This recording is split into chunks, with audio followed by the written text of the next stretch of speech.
What's up, everybody? This is the complete card review for the final set in Mage Wars 1.0. We are going to go over all the changes that we've made in this playtesting process thus far, and we're going to call it out when we think something needs a little bit more playtesting, and try and answer some questions at the end. So there we go.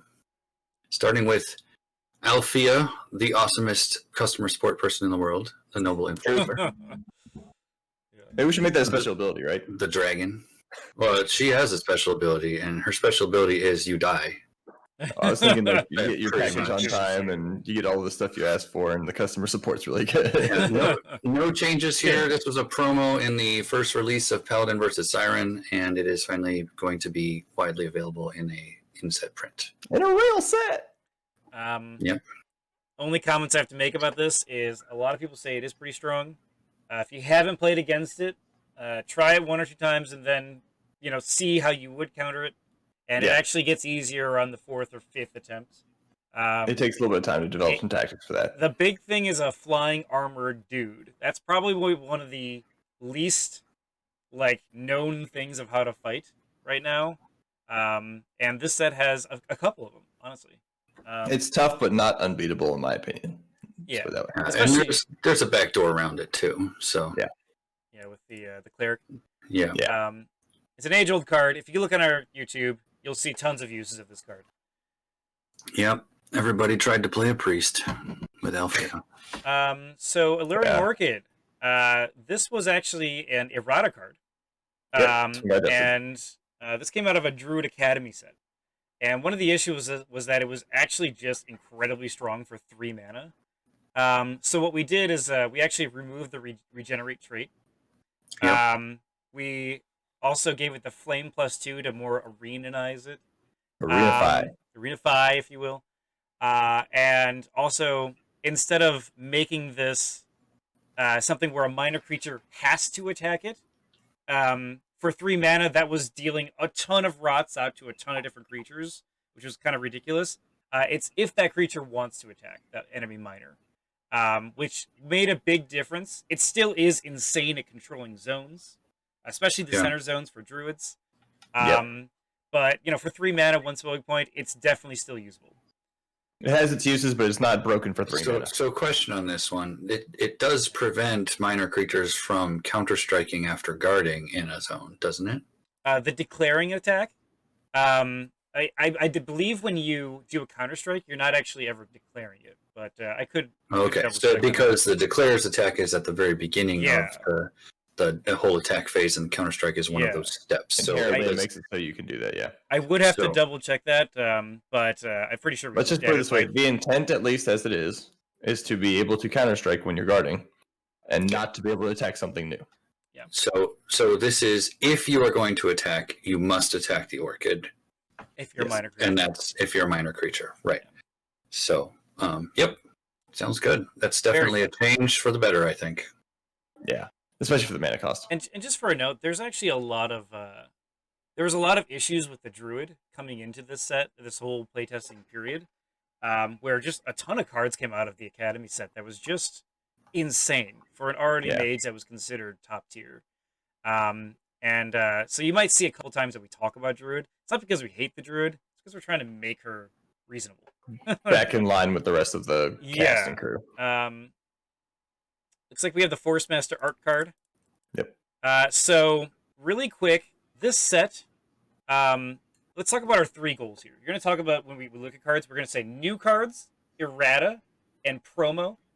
The whole point of this set was as a goodwill gesture from AW that said, we know you guys haven't had good communication with us. We know we have some things we need to tie up. We want to end Mage Wars 1.0. Not saying anything about 2.0. There was a survey out, that sort of thing. So what's the best way that we could actually wrap this setup? And so we're doing this whole play testing, new cards, things like that, talking to the community. Most changes we've made has been because of the community. Pretty much 90% of them. It's not just 1 or 2 voices that are loud. It's been through 1 years of feedback, but 2 direct games. So when we're looking at a mage like this, a mage card, This was a promo card that was released back in like 2014 as a spoiler. We wanted to get all of those things and release Was it it all that out. long ago? Wow. It was a long time ago. All of those things and release it out. So that's what we mean when we mean promo. Errata is cards that were just, they were influencing the game that we'll talk about on the stream right now, that were negatively impacting a lot of stuff in terms of balance. And then new cards is because we have 2 new mages coming in that deserve their own cards. So promo mages, kind of different. We'll get to that in a second. Versus the new mages is different. Love the artwork, by the way. He looks way more beefy than I would have expected. Right? I mean, look at Like, that dude goes to the gym. that. He does not skip leg day, but you can't see his legs, so. He flies everywhere, you know?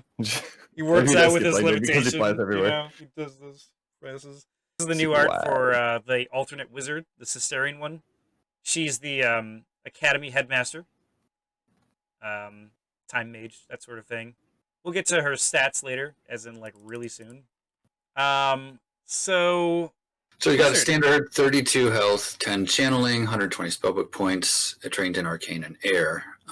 And this is one of the relatively new additions to this playtesting cycle. So we need a lot of feedback on this mage in particular. So why don't you go ahead and detail the abilities there, Coshade? Sure. Alternate wizard, so obviously has those standard wizard trainings. So time dilation. So this is kind of mirroring kind of a command spell in a lot of ways, except it kind of goes with rewind really well.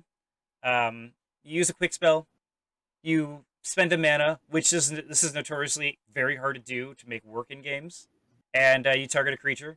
Now, the advantage of this over like what the warlords have in terms of like direct affecting constantly is that this could be on an enemy or an ally, and it changes the effect. Gaining fast, charge +1, really good. The enemy having slow, charge -1, also really good. It's all really situational, and granted it's non-mage. But if they have like a buddy build, you could really start like slowing them down and making sure they have to work hard. You know, like canceling out charge, things like that. Ballad of Courage. The fast, it opens up those ideas of running buddy builds better. Just being able to have fast, things like that. And I like how we've kind of had a bunch of different mages sort of influence buddy builds lately, such as the Siren adding, melee +2. This one's giving fast charge +1. There's a lot of data out there right now for buddy builds, and I'm hoping this is on par, on par with that. This is probably one of the more. This and the Force Messer are among the cards that need the most playtesting. I agree. So. It might need to cost more mana. I don't know. Yeah. Rewind. Rewind. Really unique ability that we've gotten feedback from the community from to really make it balanced but also interesting.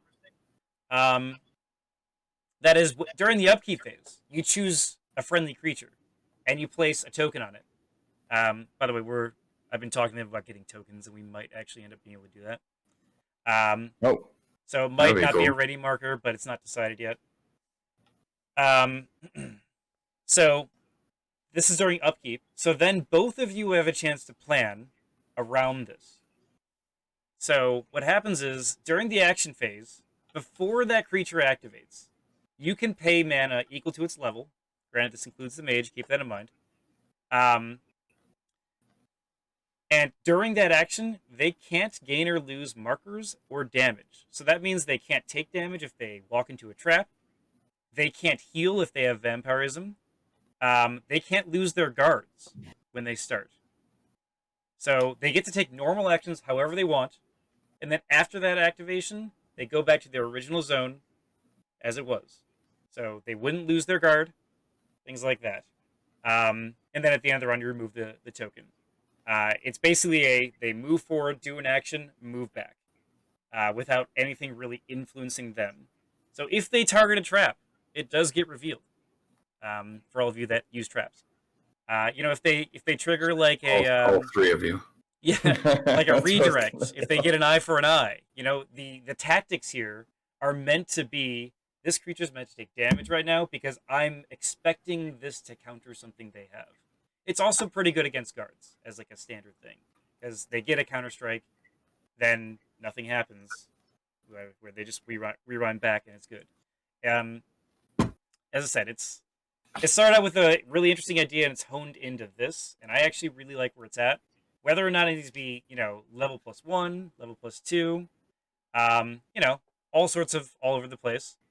Obviously, buddy builds are really good with this. If you combine it with time dilation, you're spending the level of the creature plus the time dilation mana, so it's expensive with buddies, but it's still, I mean, that's your play, you know. And then Seer, one of the more weaker things, but you prepare an additional card during the planning phase. Can be really good. I know a lot of players that only need to prep one card, so I think it really depends on the playstyle if you prefer that or not. Yeah. And obviously, preparing an extra card means you might not go economy because you might need that mana. So maybe Gate of Voltari is too expensive for you now because you have 3 cards and you need all those options, or Battleforge, things like that. It's sort of interesting how you look at your mana economy when you have an extra card. Now, is the plan to keep all 3 of the skills, or are we going to pick 2 and go with it? Or right now, the plan is to keep all 3. I see no reason not to. But I haven't seen games where things are too strong with it. Like, this is probably one of we introduced this mage, later into the set, 4 or 5 months later after we started. So it has the least amount of games. So if you think it's too strong, I'd love to see more games on it. I'm going to be playing games. I'm going to be playing games on it. We just threw out a bunch of ideas out there. So if you're watching this YouTube video or you're watching live, make some of those books that you're thinking about. Like, really show us why it's like that in terms of strong or not. Yep.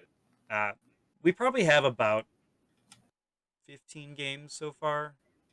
I want to say it's closer to 20, but I'm saying 15 each. Range. All different books. Alter a Piece. This is completely reworked. This was an old promotional card that most people said was garbage, and some people said they would run it just to mess with someone else. So it's pretty much garbage. Yeah, it's a coaster. Yep. So it doesn't matter what it used to do. It does something new now, and that is that it, like Hand of Vimshala, it is a temple, and it can give one of 3 different buffs to a friendly living creature that you target with the ability. So, yeah, and I want to just talk about that really quick. It's supposed to be between Hand of Vimshala and Temple of Dawn. It's level 2 right now. If we put it down to level 1, we might actually have to take some stuff out of it, like maybe the defense roll or something like that, or tough. I do want to point out that it being level 2 means you can't just insta-kill it, which is what I know a lot of people were thinking about doing when they saw this card. Is they're like, oh, Hand of Bimshala, I take care of that by upheaval. I also want to do that to this, but you can't. That being said, another newer card that we're just going over. Aegis +1, probably the most interesting part about this card. Yep, it's the first time in the game that you can actually add to Aegis, right? Yeah, so, I mean, if you want to commit to your mage, you have to take, something that gives you Aegis, and then also take this card, and then wait for your priority, which is, an action round. So they still have a quick cast against you. But, cards like Metatron, Valshala, those cards that have natural Guardian Angel, those cards that have natural Aegis, really good with that. Another thing is, maybe if you're a war book, you're looking at Rickvald, which we'll get to him later, one of the promo guys. Maybe the defense roll is good. Or tough minus on your mage if you're a warlord. There's a lot of cool options here. But of course, it's expensive. It's Deathlock expensive, so think about it like that. That is, the level is part of the balance, too. Yep. Cool. Force Master, the other promo mage. Shark, do you want to talk about this? Or do you, I don't know. I can read them. This is another one of those we need a lot more, I guess, data on. And we've had some good data. Obviously, like some of the abilities have been adjusted. So the way it starts is the same training as the regular Force Master in that Mind School and non-mind creatures cost triple during spellbook construction. You have your typical 10 channel, 32 life, 120 spellbook points. Prepared Mind allows you to summon a force creature and pay mana equal to the creature's level for it to come in active. So you're effectively getting an extra dissipate out of it. It's a little more than that because of the immediacy of the action. But that's kind of what you're doing, is you're getting a little extra dissipate out of those force creatures. This also works on Invisible Stalker, because that's a force creature as well. That's true, yeah. That's a good point. So if you want to pay 20 mana for the Invisible Stalker to have it hit right away, you could do that. I mean, what is it? I mean, that may not be a 6? bad investment for that one. Yeah, you get 5 dice. That's not bad. Yeah. Invisible Stalker's gotten better due to other changes we've done, but we'll come back to that in a little bit. Additionally, this guy can begin the activate. This guy does automatically gain flying when you activate. Now, the reason for not persistent flying, by the way, you may. You don't that's have true. to. Yeah, it may. You don't have to. But part of the reason for that is that it's because you can now choose to go over those walls, but you don't have to stand out getting hit by everything all the time. There's a few other design constraints to it, but that was the original idea, if I remember right. Yeah, having a mage fly permanently is just way too strong. It's both good and bad, right? Like you're avoiding a lot of attacks, but you're also being able to be seen. But in general, we're like, you know what? It makes more sense to be more like the Vampirist, where you can choose to do so or not. In this case, you don't have to pay mana, but it's a similar ability. The third ability is Living Weapon, and this one has been interesting because originally when we made it, you could cast any equipment spell, but now it's only minor equipment spells with a melee attack bar. You can pay X mana to give it a ready marker. It becomes autonomous and has upkeep equal to its level. You can only have one autonomous equipment at a time, so you can't double this up with a scimitar, if I remember right. Yeah, you can't. So you can basically just pick another weapon and have it be a dancing scimitar for you. Right. Some handy, might be handy to use the Vorpal Blade or Morning Star to get through some dodgy little critters. Yep. Or classic would be using Shifratar from the Force Master Academy set to be able to get sweeping or hit flying or whatever. Yeah. I've seen it a lot of interesting options. Most of the time I end up just seeing Scimitar anyway, but there's still some cool potential there. And I'd like to see more games and more playtests with this one as well. We've gotten some, but we haven't gotten it on the level that we have for a lot of the other spells in this set. And so I'd feel more comfortable with more data. Yeah, one of the reasons for the Prepared Mind ability is that the Force Construct creatures in Arena spent half of their dissipates moving around. Yeah. So they're just worth less in Arena than they are in Academy. Right. And so we're trying to make that a little better. I am interested in seeing more rush builds where like you do something where you summon force creatures across the arena, like turn 1 or 2, making them active. Because you can cast them through the Mind's Eye, specifically. Just yeah, you can do that. I mean, there's Summoner Circle. There's a lot of options. Right. I'm just pointing out. Yeah, you're right. Mind's Eye is pretty strong with that because they're quick casts. So I want to see more rush books with that. Flying, I don't think is anything that's really a big deal either way. It's really good in certain situations. Sometimes you don't want to fly because you don't want to be hindered. Things like that. Living Weapon, probably Shifratar, Galvatar is probably the biggest thing that I've been worried about, quote unquote, with this. Galvatar can't do it anymore. Yeah. So you Shifratar, Autonomous, Galvatar. Oh, that's your main weapon. Yeah. That being said, I don't think it's nearly as big of a deal. But that's probably the one concern I have. I don't know. I want to say I think upkeep will offset it. Excuse me. I agree. But I think also more data would be helpful. Yeah. So I mean, there's a lot of ideas you can do with this. Even casting a wall yourself, activating, going above the wall, throw an attack spell, and then going and hiding behind the wall again. There's some interesting stuff you can do there, I guess. Yeah, it's kind of funny. They play whack-a-mole. With the some of the rules changes, you could do that with force walls now, pretty easily. Yeah. I'm actually wondering, thinking about like Steep Hill, can you can you still use Steep Hill when you're I flying? believe Steep Hill is non-flying Is it creatures on non-flying? top of the hill. Yeah. So, I mean, you could use it theoretically as long as you didn't fly that turn. Yeah, and I don't know how that works. Yeah, because I guess you could fly, take one action to move up the steep hill, but then you have to melee attack something to land, right? Kind of interesting. Yeah, we're getting a little weird with this. know? I don't think you could melee attack to land. 'Cause Like you would be flying until the end of your choose to activation. range attack while you're flying, but you're like, No. I'm on a steep You can hill, so only I do want to it do it at- landed. You know what You I can mean? only do it when you decide not to fly for your turn. Exactly. It's kind of So. interesting how that interaction works there. Yeah. Yeah. But yeah, anyway, it's a promo mage, so there's not a lot of supporting cards, but obviously we've kind of tuned the abilities for both this and the other wizard to work with cards that already exist. So, on to the Ankh. The Ankh. So when this promo was released, it was widely considered awful because it cost 9 mana. Yeah. So what we've done is we have buffed it a little to cost 2.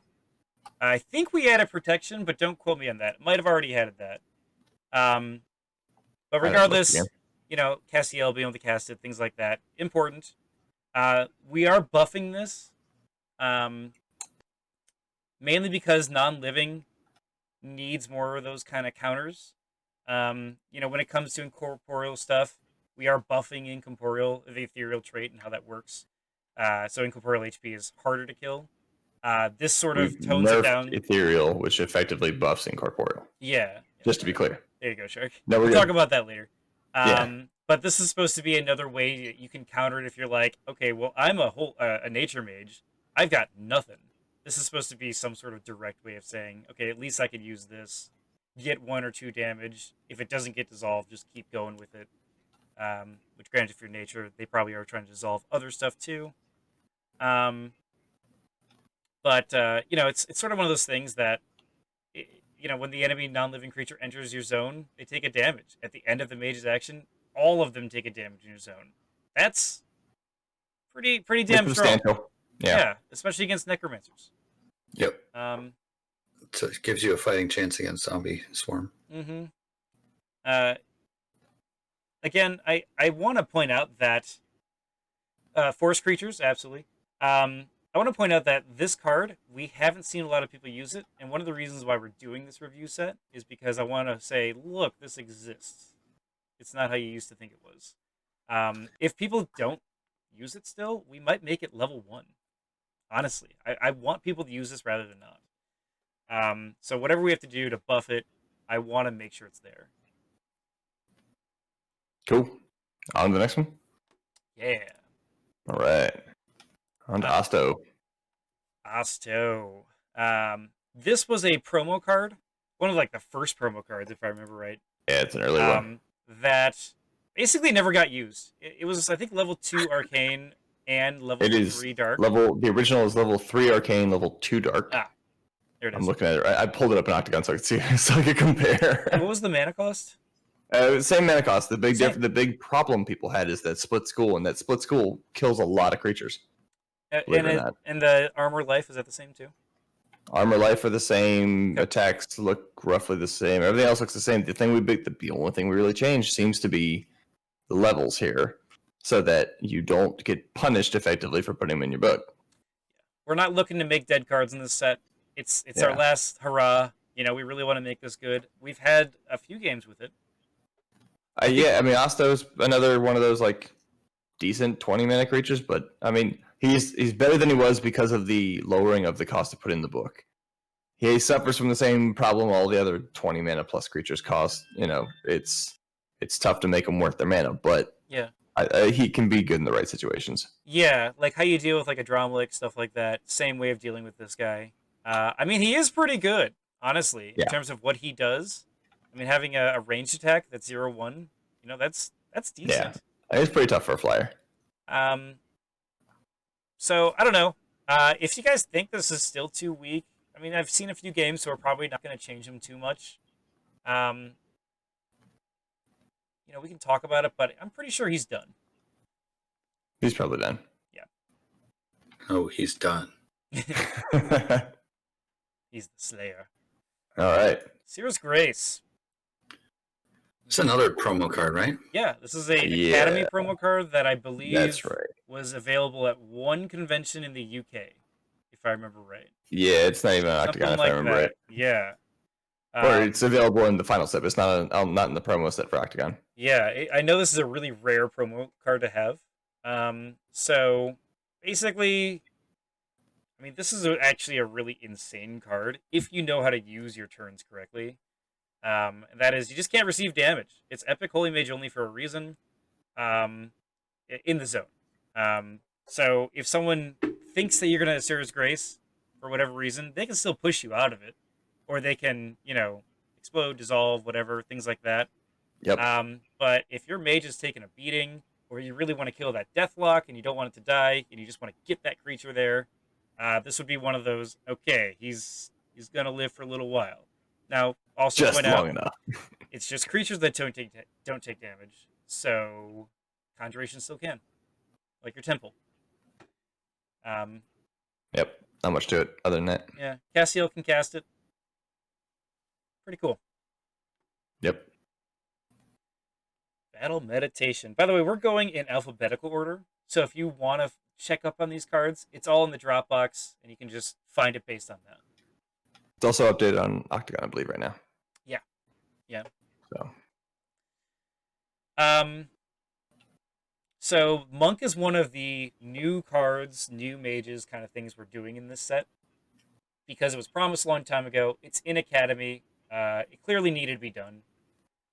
So one of the things that the Academy started was allowing other mages to gain key. So we kind of went along with that trend more, and we made this card in order for anyone to gain key. Probably best on Monk, don't get me wrong. But it's sort of like every other card out there. You can sort of be a dark mage that subclasses as a air mage as well, or a nature mage. This is a way you can subclass as a mind monk kind of mage, that sort of way. So a lot of the cards that monk are require key, so you'll probably see cards like this and expect to see those other cards in play. Is there anything that requires key, or is it just buff things that are already existent? There is one card, 5-point Death Strike, where in order to use it, you have to have key. Yeah. Okay. But I mean, also named it Upkeep with KI. right? Sorry, carry on. Yeah, you also wouldn't want to use size, because if you don't have the key, there's really no point in it. But we'll get to that stuff later.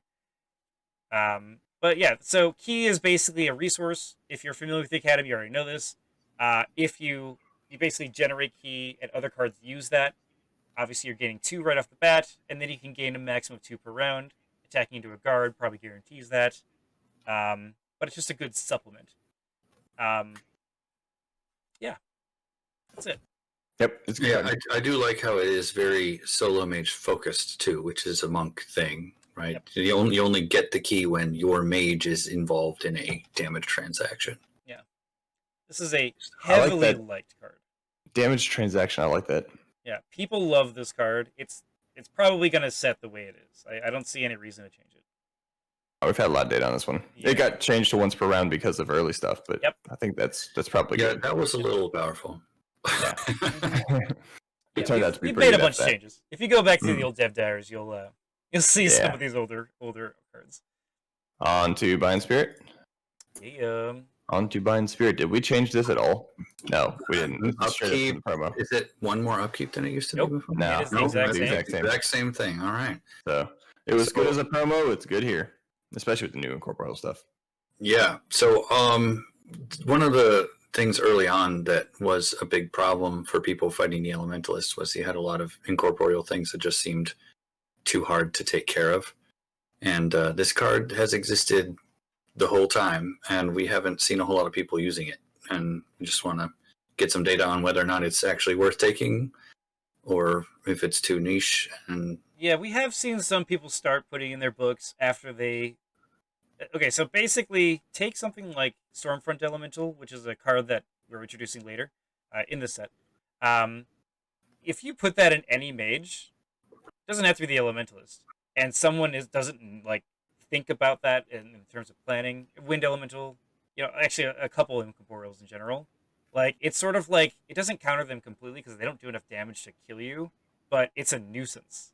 And if you're not a fast enough book, like if you're going long game, this is definitely a card to consider because you just want to take care of the nuisances. I will note that this is probably not great on Stormfront specifically because of the ranged attack, but it's good on the rest of them. It does land them, but yeah, I hear you. Yeah, it takes them out. Yeah, if you can't hit flying, for whatever reason. Takes them out of the sky. It also is pretty good with Whirling Spirit, which has 13 health. Yeah. Sure. Yeah, it's a tough dude for what you can hold it still in the middle, and then it can't push you into the walls. Yep. So. I am curious if this should be upkeep 1. Honestly, could be. It could need to be. I don't know. It's possible that we've seen some resistance for this card because of that. But, we could use some data. Yeah, data would be nice. I mean, anyone that's 2 is pretty strong. It's pretty tough sometimes. Anyone that's watching, if you're on the YouTube, things like that, we'd love more comments on this. If you're not taking it for a reason, or I'll make the point. Yeah, but it's tough. But it costs nothing to reveal, and it's restraining a 20 mana plus creature in some cases. In a lot of cases, so yeah, we'll see. I want more data on it. That's the reason it's cost the way it is. Yep. Yeah, I want more data on it. And a lot of those creatures have upkeep, so you're theoretically you're both draining upkeep, that sort of thing. All right, on to Strike. Bloodthirsty. So we added Marshall to this. Yep. In order for the monk to use it. Yep. That is it. Yeah, pretty sure that's it. It's also a curse, so Sir Syrix can cast it. Yep. Also a good point. So, I mean, this is really good. If you've never used this before, it's a promo card. It's really good when you're like, that thing cannot kill this other thing right now. Like a conjuration, something like that. It forces that creature's action. Corporeal creature. So if there's a Leviathan, that's clearly going to take out a druid tree. And you spawn like a little dude there, and you're like, I'm going to bloodthirsty strike that thing just because I want to buy a whole nother round. That's a reason why you would take this card. Conversely, if you're trying to add damage to something that already has bloodthirsty, it's good for that too. I mean, maybe that's a bad example because druid trees are weird with bloodthirsty. But, you know what I'm saying. So it's just one of those really interesting cards that forces actions for 1 spellbook point that, granted, you are giving them a buff. But keep in mind, they can't take a move action if they're forced to attack something in that zone. And, yeah, I mean, like, obviously, if you're Necromancer, use it on your zombies. Things like that. Yeah. Just says corporeal creature. Does not say living. Nope. Yep. So you can't make your wind elemental. That is correct. You can with can you do it with the enchantment one? I don't think so. I don't think so. I'm pretty sure that's a. I want to put it on my my force creatures. Yeah. I can't. Well, then you can't. Yeah. He's dead. All right. On the Greybow. The Bloodwave Greybow. What do you want to talk about it? This is a promo card that's been around for a while. I believe we've changed nothing about this guy. Yeah, he's the same. And the main deal here is that when under effects of a command spell, the Greatbow attack gains piercing. So if you are playing correctly, since there are command enchantments, or your battle orders are commands, you can get piercing 2 on these guys pretty much all the time. And that makes them quite worth their 12 mana cost. So yeah, if you got Warlord of Canopy, this guy is going to be great. Yeah, I mean, formations are so good with this. Honestly, like, we're going to be talking about, hidden tunnels and stuff like that. Stuff with this card, very reasonable with Steep Hill. He's just kind of a, if you want to make a book for him, he's good around him. He's acceptable, I should say. The lack of armor is a little concerning about him, but we've seen him in games where he succeeds, and I don't think he's going to change too much. Yeah, I mean, the classic play is to put him in a zone with fortified position, then he has 2 armor and piercing 2. Yep. Yes. Full time. So, yeah. Fortified position. I mean, if you want to do fire at will, you get rerolls and additional piercing, stuff like that. That's so good. Plenty of options for it. Yeah. Blur or Yeah, some people are saying this is a psychic card. That's absolutely right. Yeah, so it wouldn't work on zombies. and Bloodthirsty stuff. Strike is what Bloodthirsty yeah. Strike. My cannot bad be about used on Bloodthirsty zombies. Strike, guys. Sorry, we're going through a lot of cards and stuff. Blur. Oh, this Blur. card. This hasn't changed. I don't think, has it? Yeah. It has not changed at all.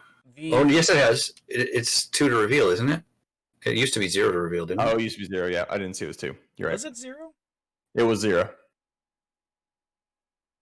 Yeah, look at the promo. Promo Yeah. 0. Huh.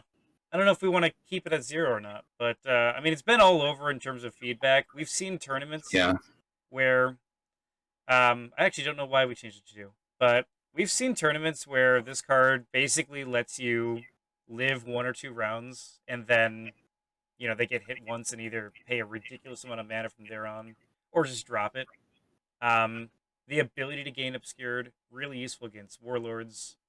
Entering into wizard zones with Gorgon archers. Obviously against like anything attack spell focused. It's just kind of it's a really unique card. It has its uses. It has I don't think it's an auto include either. Like, I think actually the cloak is better for the dark mages, for example. But it does. Yeah, this allows obscured for And that's- non-dark mages. And what I'm saying is, like, for that, and that was at 0 cost. So at 2, we may need to look if we actually intended to change that or not. Yeah, I want to say that we did it a long time ago just to see because of the feedback we got, but I actually am not convinced that it needs to be 2. So if you're watching this is a good point. We actually have a running change log in the Dropbox. It's public. If we end up changing it back to 0, it'll be on there. Put it back there. Yeah. Cool. I mean, I think I would immediately be interested in dropping it to 1. I can see 1. I can see 2 being too high for this. I could see 0 as well. But there was a lot of people that were incensed by the card, mostly because of some of its interactions with conjurations. And we fixed that in the errata. So when we get to the rulebook, we'll talk about that. Why don't we just talk about it now?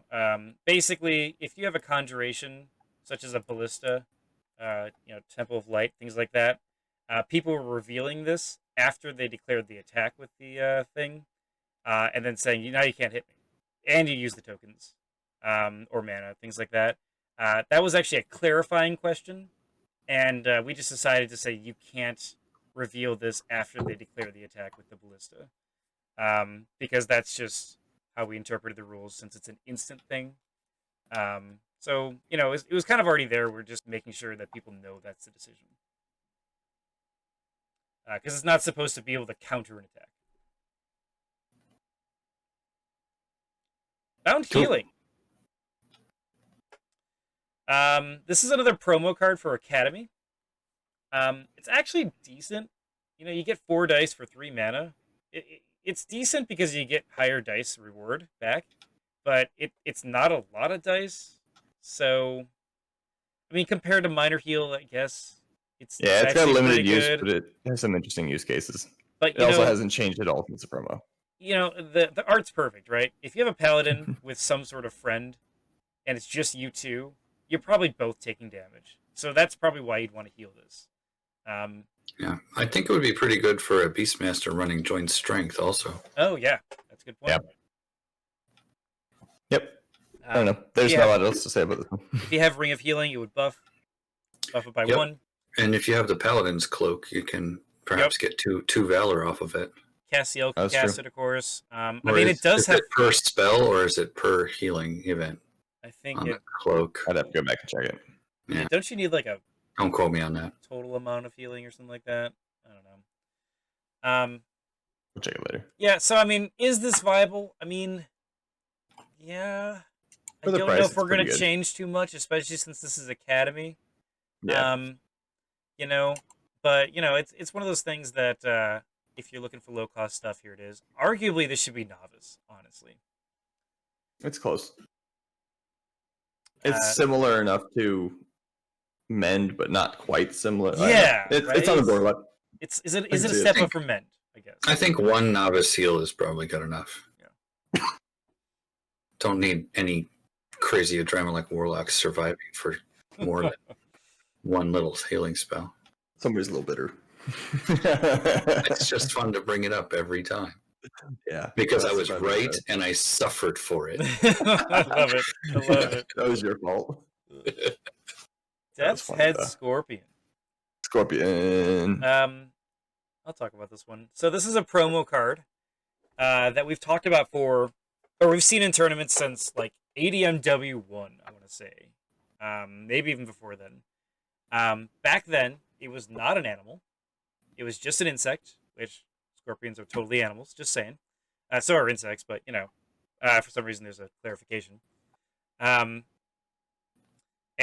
basically, this card got very limited use because players are basically like, it's not worth trying to get too tainted for 8+ for something that's just going to go down to boulders back then. And so it fell really far out of use. We're giving it the animal because we wanted to have a place with the Straywood Beastmaster and possibly Jaktari Lair. Although I see it mainly being used for Straywood. This is actually a perfect target for Bolt Endurance. Yep. Bull's Endurance, or I was thinking of Kira's Favor even. Kira's Favor for the Tainted. Yeah. I mean, honestly, like, if they don't know how to deal with Tainted, or you're looking to kill a bunch of little guys, this guy's okay. You're probably going to get, 1 damage through, and then maybe Tainted. I'd put him in with an Elementalist and give him +4 on the roll. There you go. Get out of here. Alright, expensive for him, but yeah.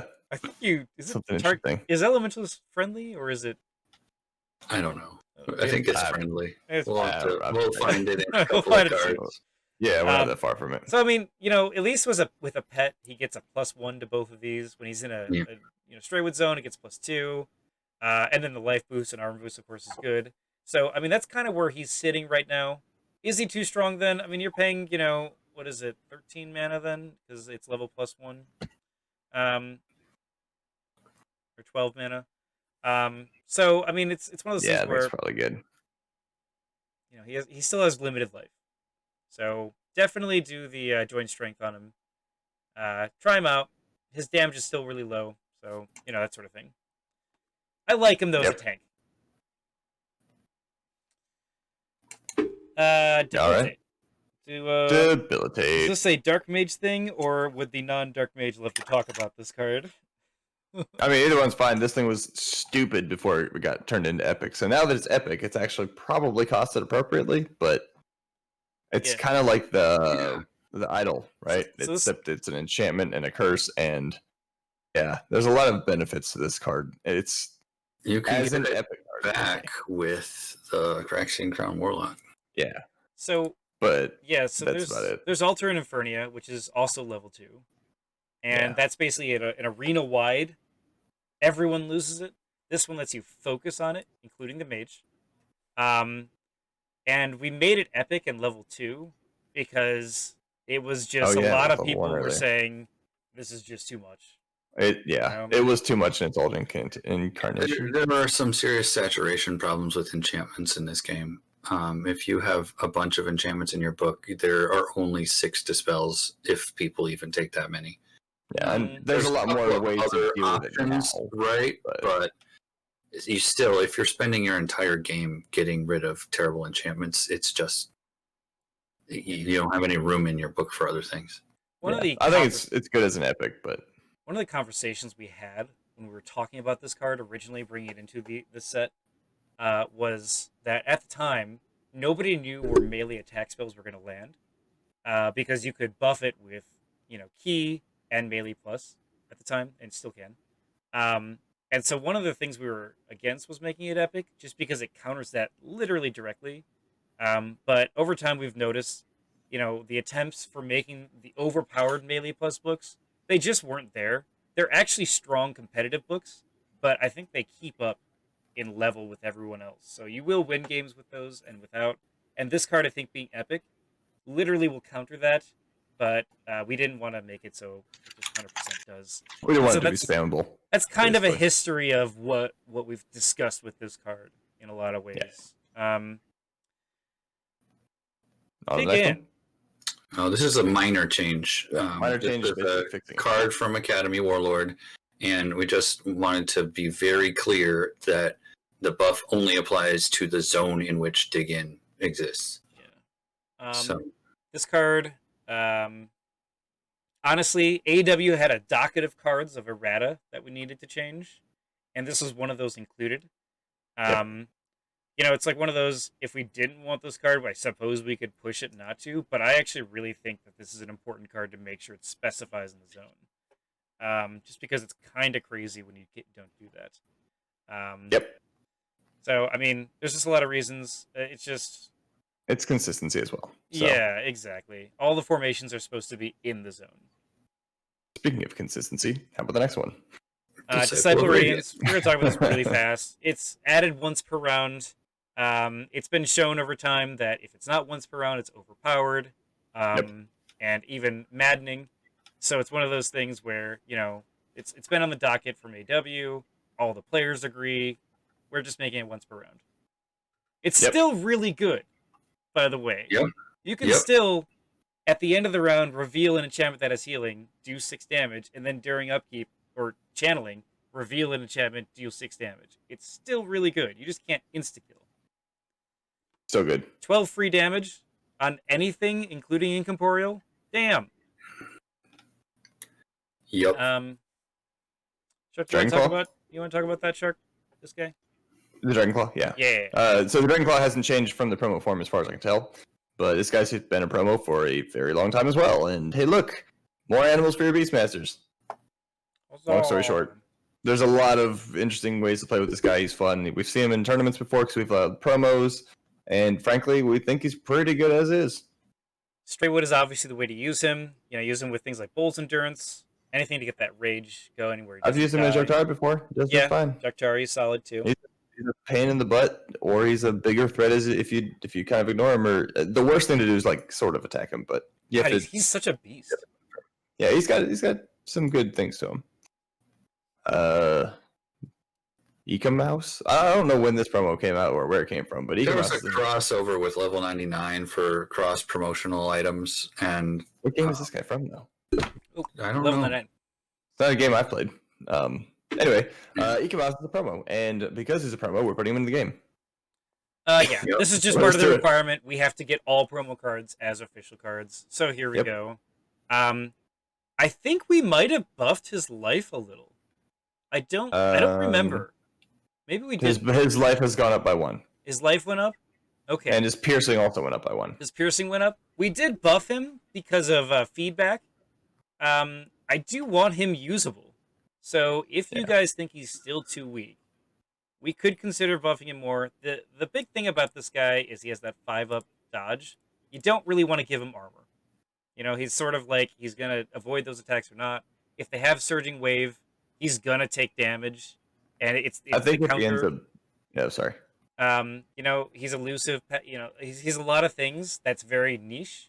So think about not necessarily opening with this guy, but trying to draw out someone's Surging Waves, knockdowns, ways to deal with dodgy stuff, maybe with snakes, something like that first. And then you kind of bring this guy out to finish him off. He's also, like, I think, a prime target for a mana reduction, not necessarily a buff. I can see that. So I think that might be the easiest way to make him in the line. Like, he's probably close to good if he's not good as he is, but if he needs to adjust, the mana might go down by 1. The 8-up bleed is pretty good. It is. Yeah. That's his strong point. And he like stabs you deep, you know? Yeah. He viciously mocks you, no. And you know, with piercing 2, he's gonna probably do at least 1 or 2 damage to most creatures. Yeah. So yeah, that's what Ecomouse's story is. Yeah. Want to go to the big one? Elementalist. It is target friendly creature, so you could use it on a scorpion. Yeah. Okay. So Elementalist. So we talked about it, some errata, some promo. This is some of the new cards, and with that, some of the new mages that we were doing with this. And he has a lot of supporting cards that we've already talked about, and we'll be talking about more. Just to go over him really quickly, he's trained in all of the schools that are minor, so all the elemental schools. He has 125 spellbook points. But it's largely because many of his spells will be dual school and high level. So, but I want to make a quick point. This one's a she. She. I'm sorry. Right. But if you go outside of the elemental school, you're going to pay triple, no matter what, unless it's novice. So she's got a lot of interesting aspects where you can't take your stable cards, like, Dispel. Some people do Purge, Teleport, Force Push, without really paying for it, including Mage Wand. So it's it's better to just take multiple copies of the attack spells you want to use. yeah, right. So kind of the way that she is designed right now is that she is really good in that mid game, and then really tapers off afterwards, depending on how you build your book. But I find that without the staple cards, it's really tough to go late game, unless they let you, of course. But that's a meta thing.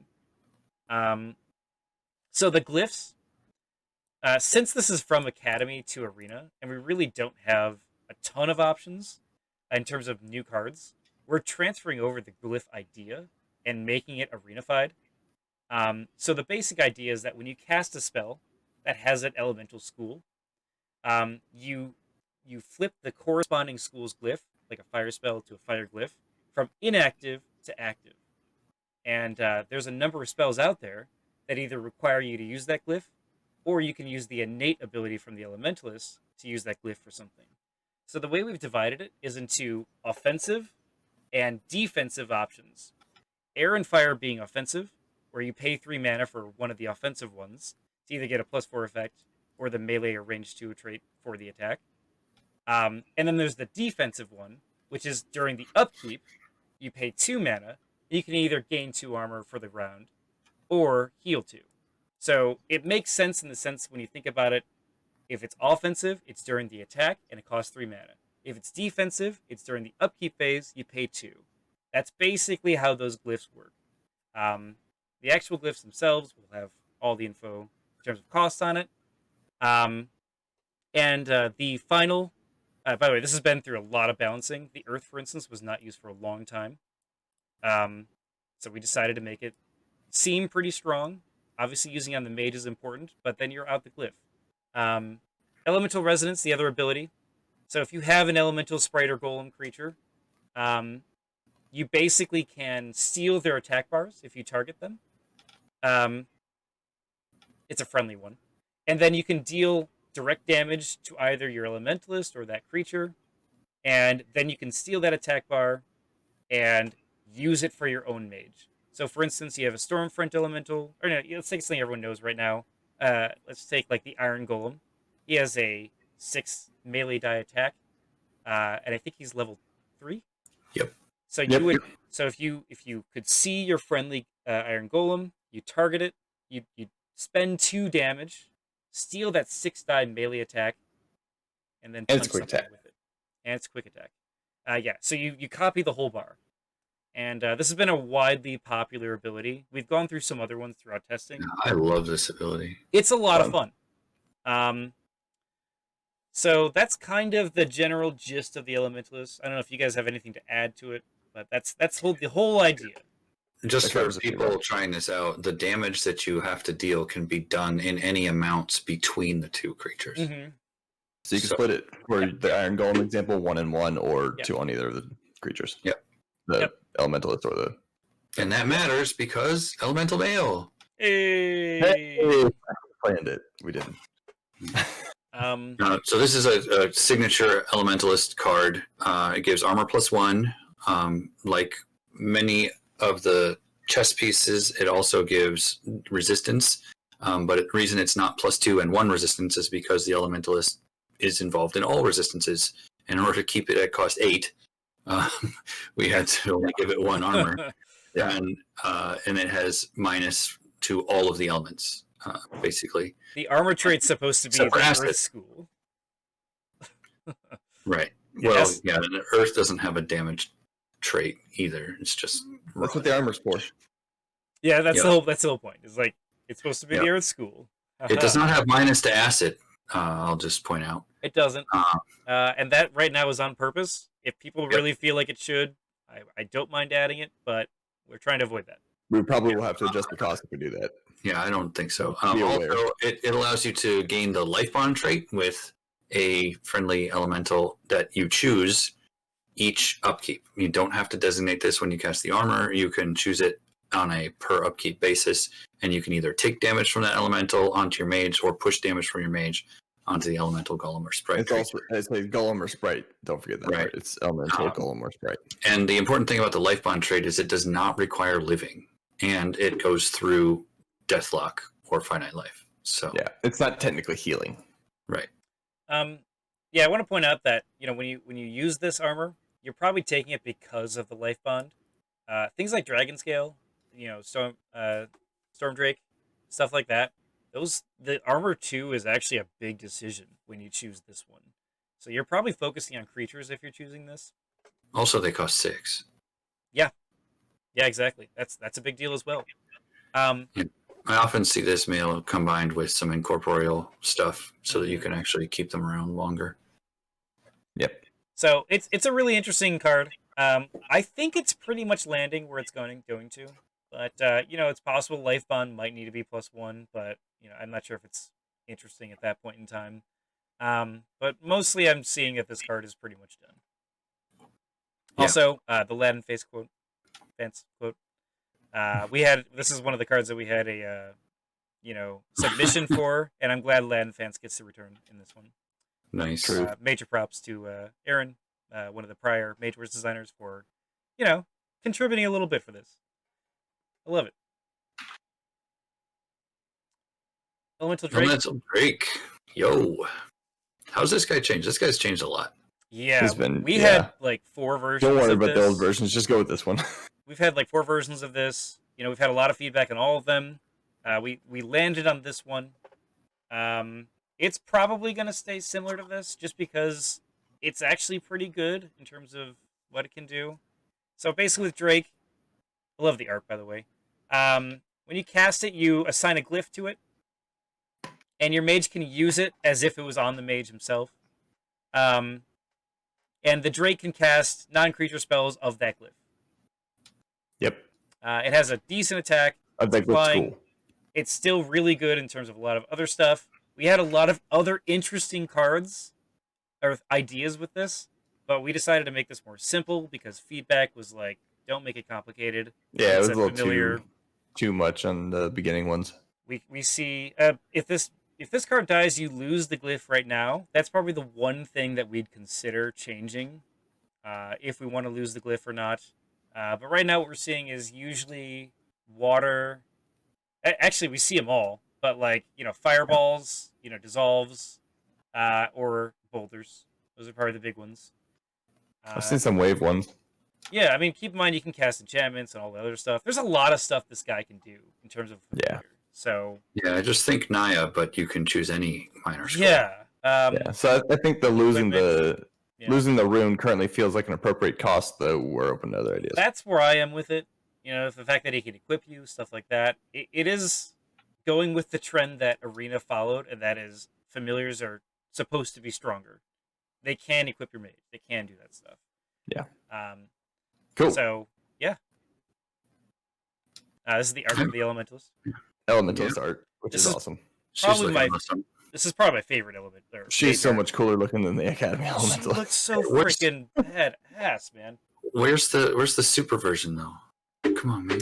We'll get there someday. I need to see the super version. I don't think we're ever gonna get one of those, unfortunately. But don't I wish. All right. Let somebody make a super version. I've assigned you to it. I believe we buffed this card. This card has not changed. Did we give it healing? Maybe. We did. I guess you're right. Sorry, that's the one thing I see that's changed. I think we wanted Cassielle to be able to cast this. I think that was the one difference we wanted from this. Yeah, that's about the only difference I'm seeing between that and the promo. This is one of those rarely taken cards. Usually you see it on like a beater kind of thing, so maybe paladin kind of mage. But the big complaint is your mage casting it is the problem. So we made it have more options. Yep. So pretty simple. A lot of times people don't take this because it can get dissolved and they'll just die. But I want to point out that the dissolve metal is pretty much dead. A lot of people don't take 6 dissolves anymore. Or Mage One dissolve.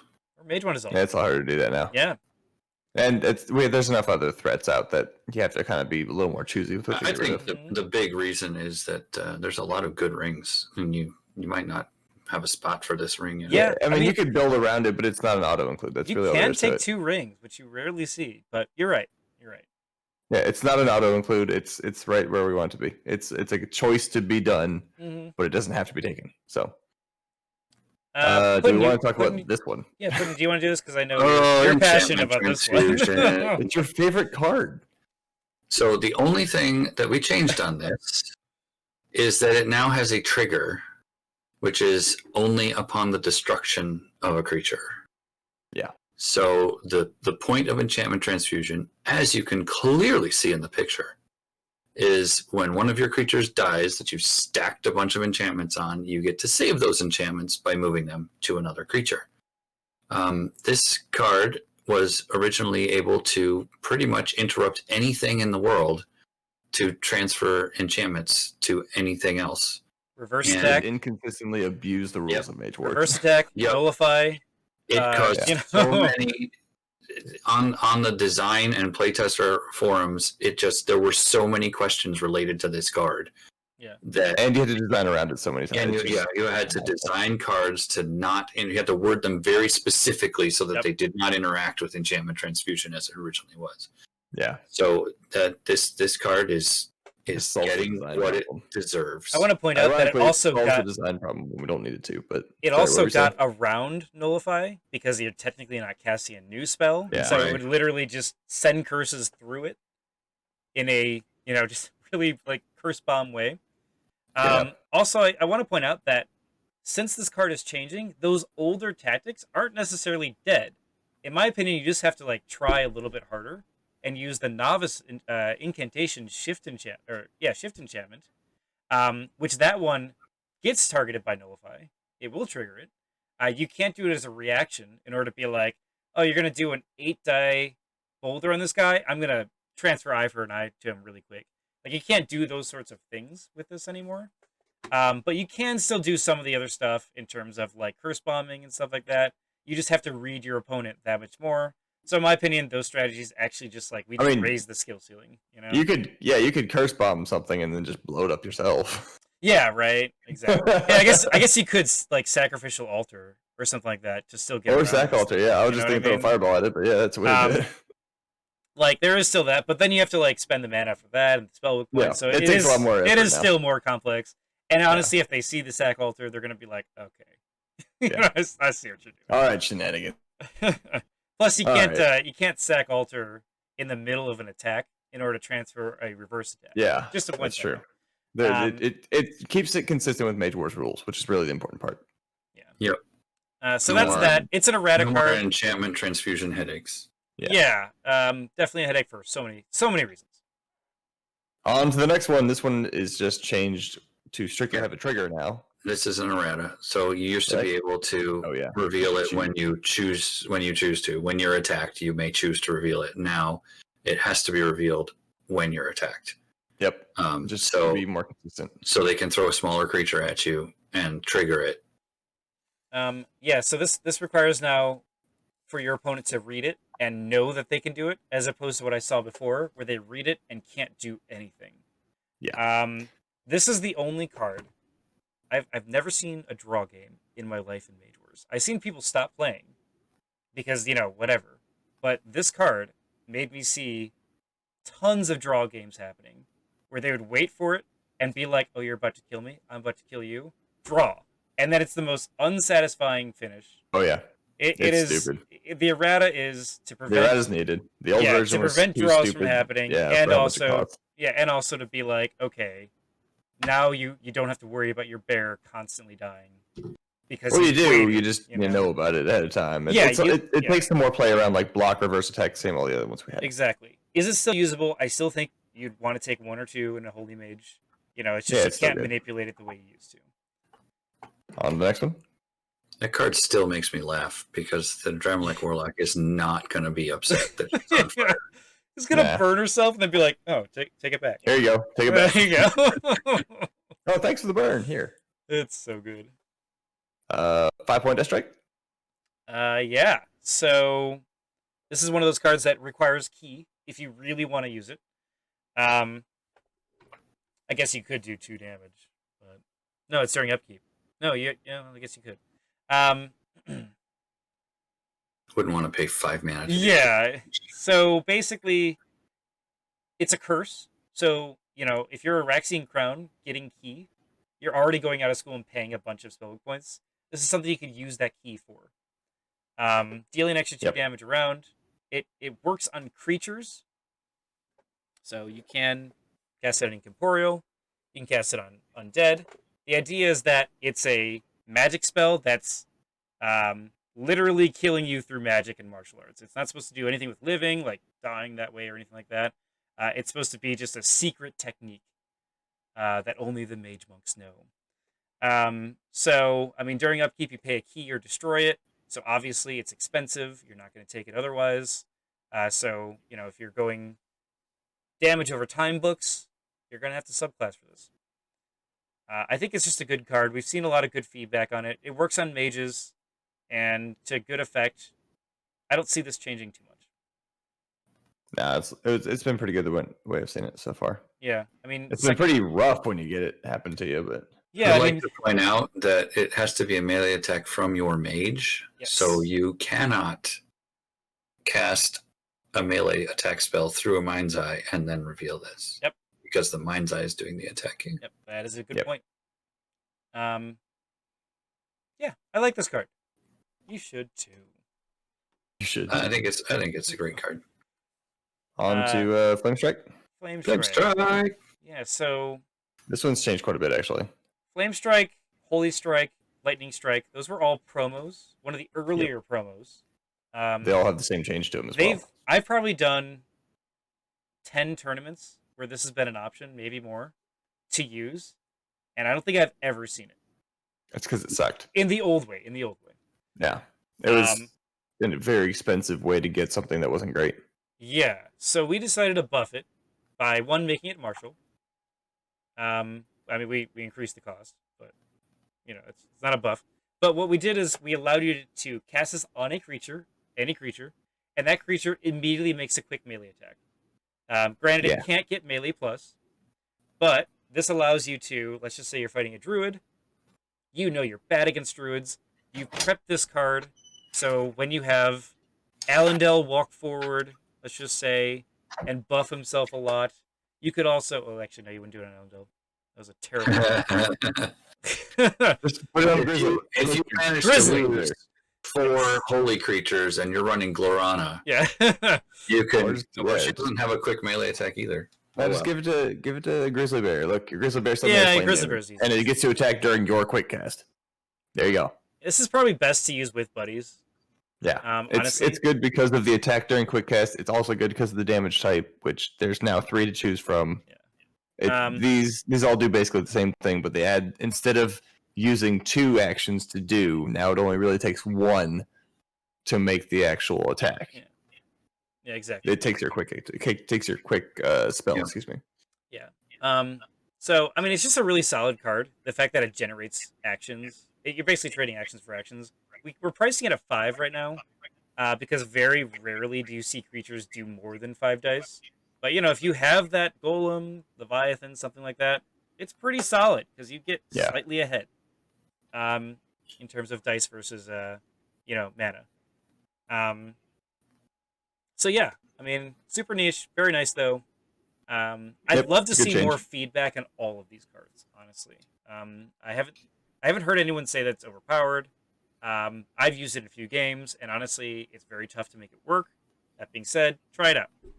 Sometimes you just want to better now than it used to be, but it doesn't make it great. Honestly, like Fireball, Flame Blast, sometimes you just want to do that instead. Yep. I think it's more useful outside of those schools. It's a splash card. It's a splash card for something else. Like a Beastmaster. This is one of those promo cards, Force Phoenix, that was only released again in the UK during like one event, if I remember right. And this is going to be like the staple card we made for, I guess both Force Masters. This has changed a lot too. I see no reason why you wouldn't want to take this in both mages.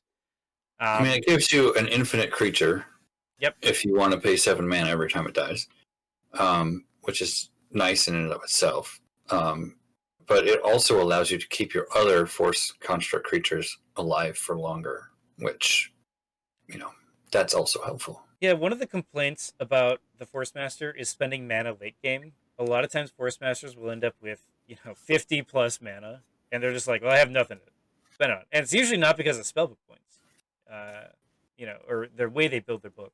It's just because, like, the way to make good Force Masters isn't to make, highly expensive stuff. So this is kind of a way to bridge that some more. If you don't reanimate it, it's dead, and you're only allowed one. So, be careful with that. Your opponent might also look for that. Whether or not you're only allowed one on the field at a time. Yeah. Yes. Yeah, you're right. Yeah, because it's unique. So, it's like one of those things. I don't know if you'd want to take 2, but I suppose you could. And just not run the second unless he dies. So yeah, I mean, the double use of it. This is a highly loved card. I think it's balanced. I've seen games with it. Seems pretty good. That sort of thing. It's not flying. That's it. Yep. Not a lot else to say. Fortified Resolve. This one has one minor change to it. It's now once per round. Yeah. So this came out in Academy, if I remember right. It is Mage Wars Academy Monk. The art's so weird. Yeah. Yeah. So it not being once per round basically meant the monk was like, I'm a super tank and you can never kill me.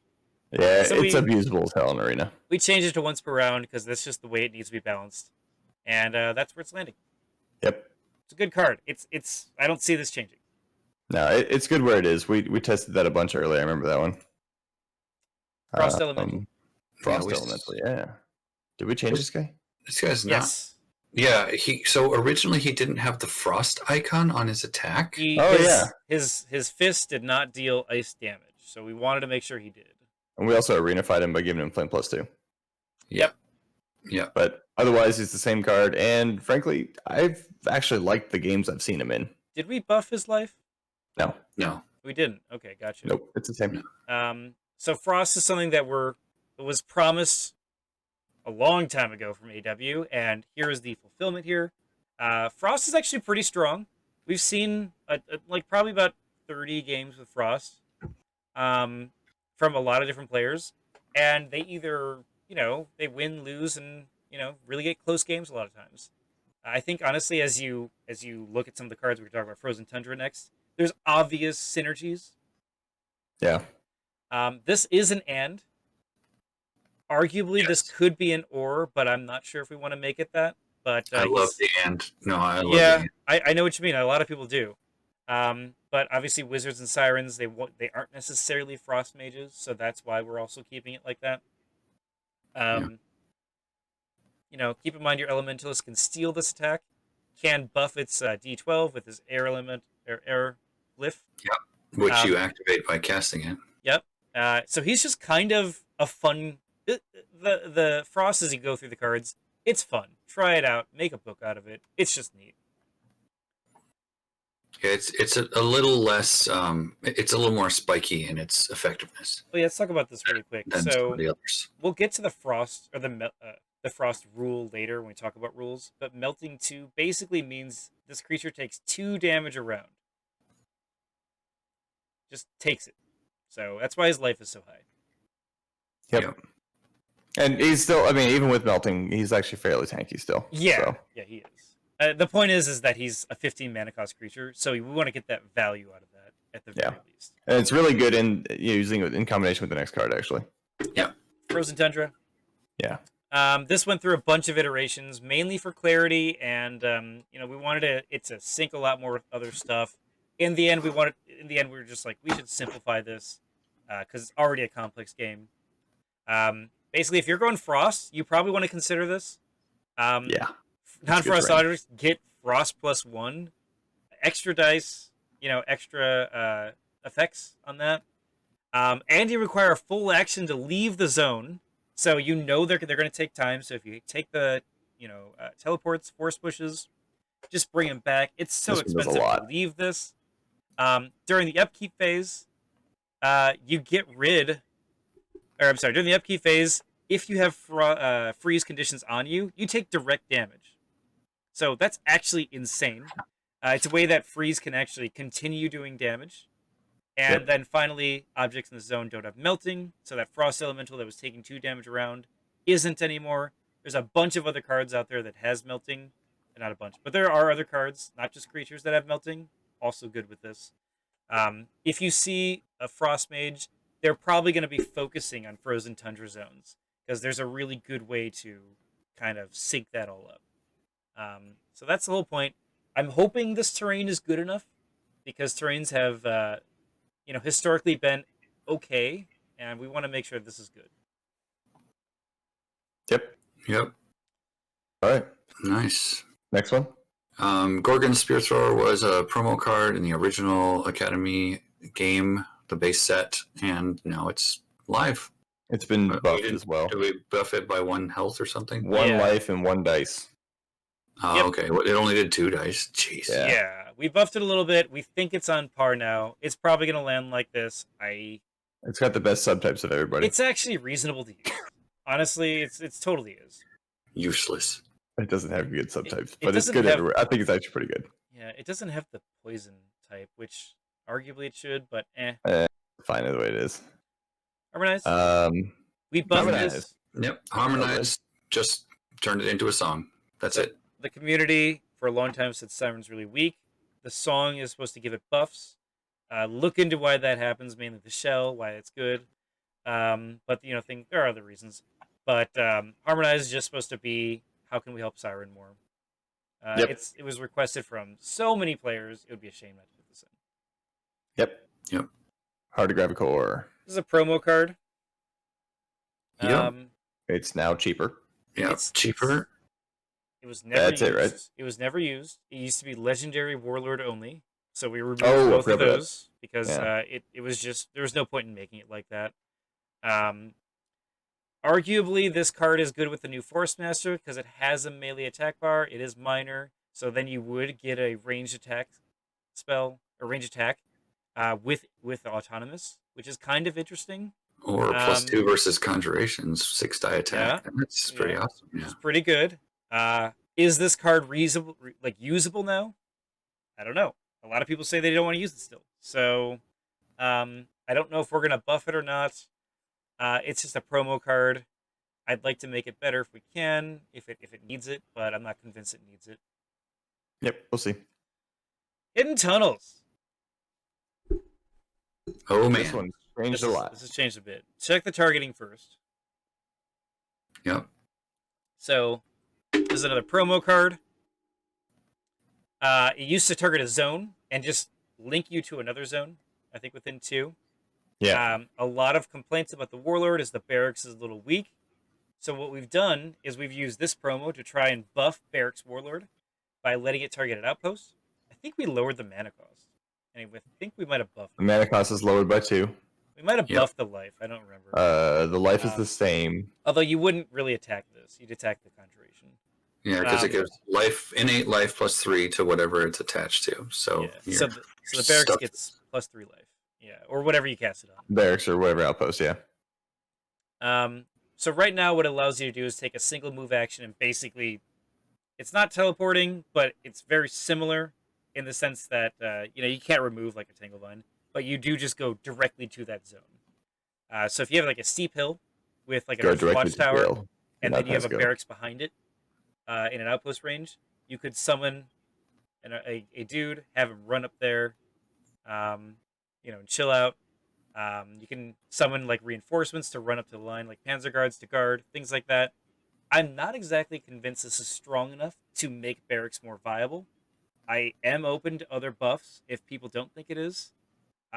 Just because I want this to succeed in what we're trying to do with it. The promo was invisible because it was it targeted a zone. Yep. So that's Hidden Tunnels. That's our ideas behind it right now. It's probably going to land somewhere around this. Yep. Yeah, we've got some ideas for how to fix it too, to make it stronger. But we'd love to see some feedback though. Yeah. A lot of people still say Barracks Warlord's bad. Maybe they don't know that card exists. I don't know. Yeah. Holy Strike we kind of covered with Flame Strike. It's the same thing as Flame Strike. We talked about strikes. This adds ethereal. I want to point that out. So it also comes with Temple of Light. It comes with a bunch of other stuff. So if you're struggling versus ethereal, here's more tools you can use against that, especially if you're a buddy build. Yeah. Yep. Suddenly get your Leviathan to do ethereal damage to something and just devour it. If you're a Siren and you struggle versus a wind elemental, and you have a Leviathan, just like, you know, that sort of thing. Ice Golem. We reduced the melting on this guy. Yep, reduced the melting, and he also did not do frost damage originally. Right, and he got arena-fied as well. His Frosty Fist didn't do frost damage. Right. Love that. Yeah, he also got arena-fied, so he's Flame +2 now as well. So there's more keywords, less words total on the card. General buff. Try out freeze. Though. We've already talked about freeze, so try him out. Yeah. He has a very good freeze chance, so he's going to be a staple frost creature. Yeah, he's really good for that, actually. Yeah. A new card. Ice Ring. Yep, brand new. It's usable. the Wind Ring for ice. We made this purposely allowable for Siren, Wizard, or Elementalist. If you're doing frost stuff, take it. It's so good. Speaking of rings that are good. Cassandra? No, Yeah, I what? mean, just this ice ring is like we were talking about with I was like, ice. For Siren, you can get +1 rolls and +3 on this, or you can get -1 Hydra, or you can get +4 life. Like, there's so many good rings that I think. Yeah. Oh yeah, you're right. One of the reasons that the +4 life isn't taken very much. Yeah, you're and I mean, obviously, Ice Ring is really good because you can insta kill some things. So if you're dealing with certain types of swarms, consider it. Cassandra. This is kind of like the way angels were supposed to have been designed. Yeah. So this wasn't actually any sort of design necessarily done by any one person. This was a community design done by votes. Yep. That's why it might look really weird. And this is how she turned out. And frankly, I think it's kind of interesting. I love this card. I haven't had a chance to test her out, but I have a few books ready for it. It's, in my opinion, appropriately cost for everything it does. It might need a slight buff, but I doubt it. You keep burns on during upkeep. That's an amazing ability. It's a demon angel, so depending on when you take it. So the basic lore of this card is that started the demon and angel war. I forget the lore exactly. Started out as an angel and then got converted to a demon midway through. So depending on when the mage learned this spell, they would have one or the other. That's the kind of lore behind this card. You can tell that a lot of people put ideas into this because it was such a focused on card. The Aegis One, think about Temple of Peace. If you want to think about the angels, stuff like that. Dromlic Warlock, of course, probably a notable mage for this. Oh yeah, keep the burns on. Because it can heal with the burn damage, stuff like that. Just a really fun card. Probably not going to change. Seems good so far. On to everybody's favorite, the Bee. This probably needs to be cleaned up and how the font is weird. These aren't completely done, but these are stuff we'll get to eventually. So ignore nomenclature or spelling errors. Sorry, guys. We'll get there. Killer Bees, we actually did... Minor change. We changed the swarm trait. We'll get to that when we get to the rules change. But the Bees had one I guess it was a major change for what they can do, but it's minor in terms of overall. Like, the only thing you notice is a new icon in their attack bar that's poison. Yeah, we added poison. The huge complaint of bees, despite it being kind of weird that it could kill zombies because bee stings, zombies, ripping through zombies, conjurations. The big thing was buildings. Yeah, it could, because it's elusive and flying. It could kind of just walk over to buildings. Sting a conjuration. Okay. Yeah, it would be like, oh, I see your temple of light. Let me just bee through it. It would just make little tiny holes as it goes through it. Let me just sting it. These weren't supposed to be super bees. They were supposed to be bees. Like, granted, they're killer bees, but they're supposed to be like thousands of tiny guys just being like sting, sting, sting. It's not going to kill a building. So yeah, it got the poison trait. That's how it's landing. Raven.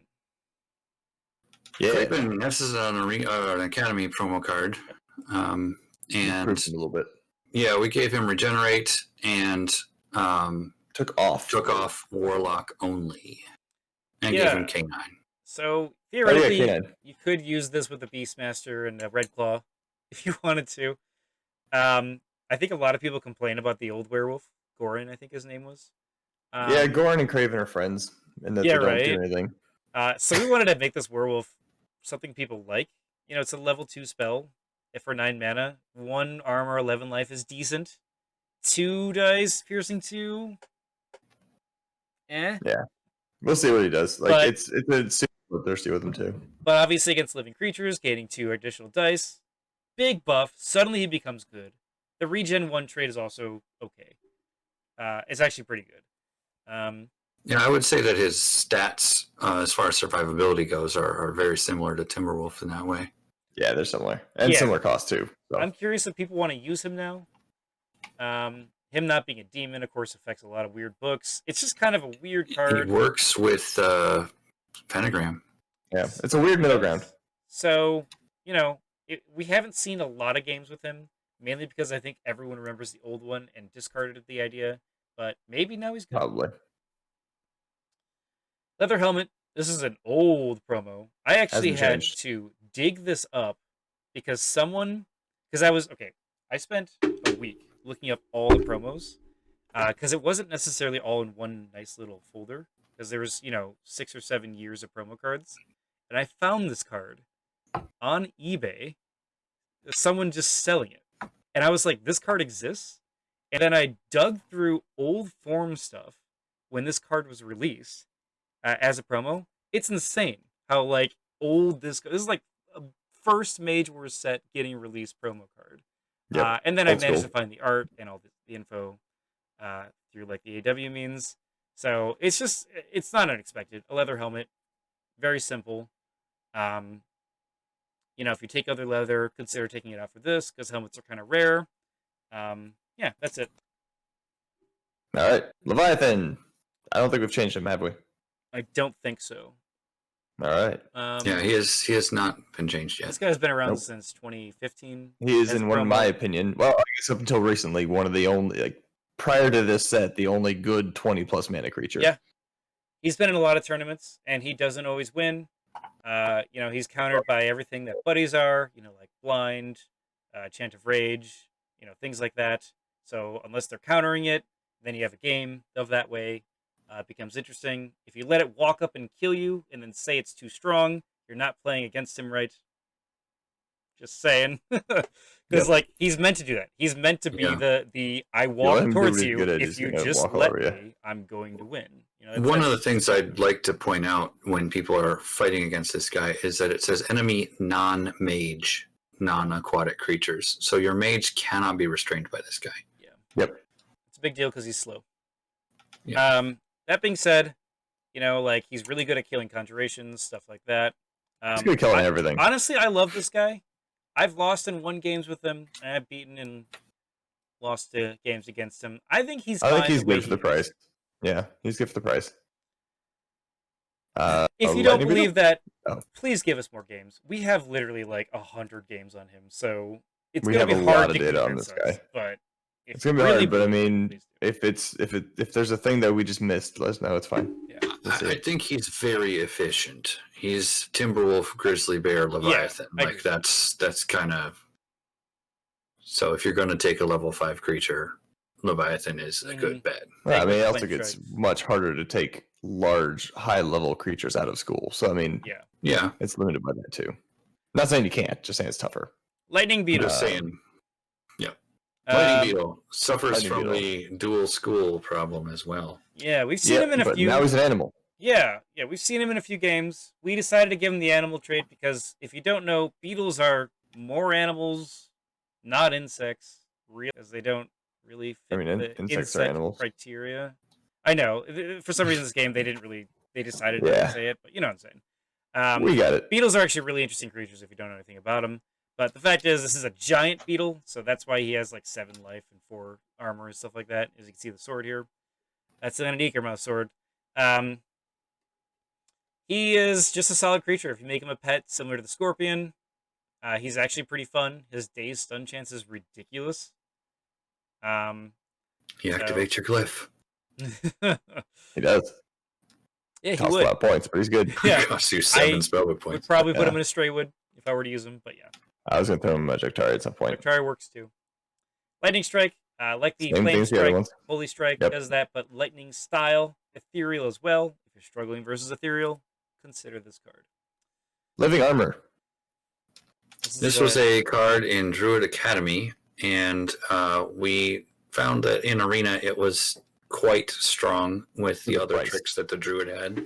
So the only change is that instead of getting an armor token each upkeep and losing... Wait, you're going to have to explain it to me. So the original one was that during upkeep you just gained... Okay, so when you cast a spell... Sorry, I'm going to start over. Oh, right. You just gain the armor +1. during upkeep. Yeah, you gain 2 armor +1 tokens. And every time you get damaged, you lose one of those tokens. So it's like chipping away. If it's at 0, it just sits on you with 0. It's just like string. But during upkeep, it used to be is you just get 2 more armor back. So all we did was say you pay a mana. Yep. You pay a mana to get the 2 armor instead of just getting it for free. This with Barkskin is still insane for the Druid. Because you can spend 2 actions to go up to 5 armor.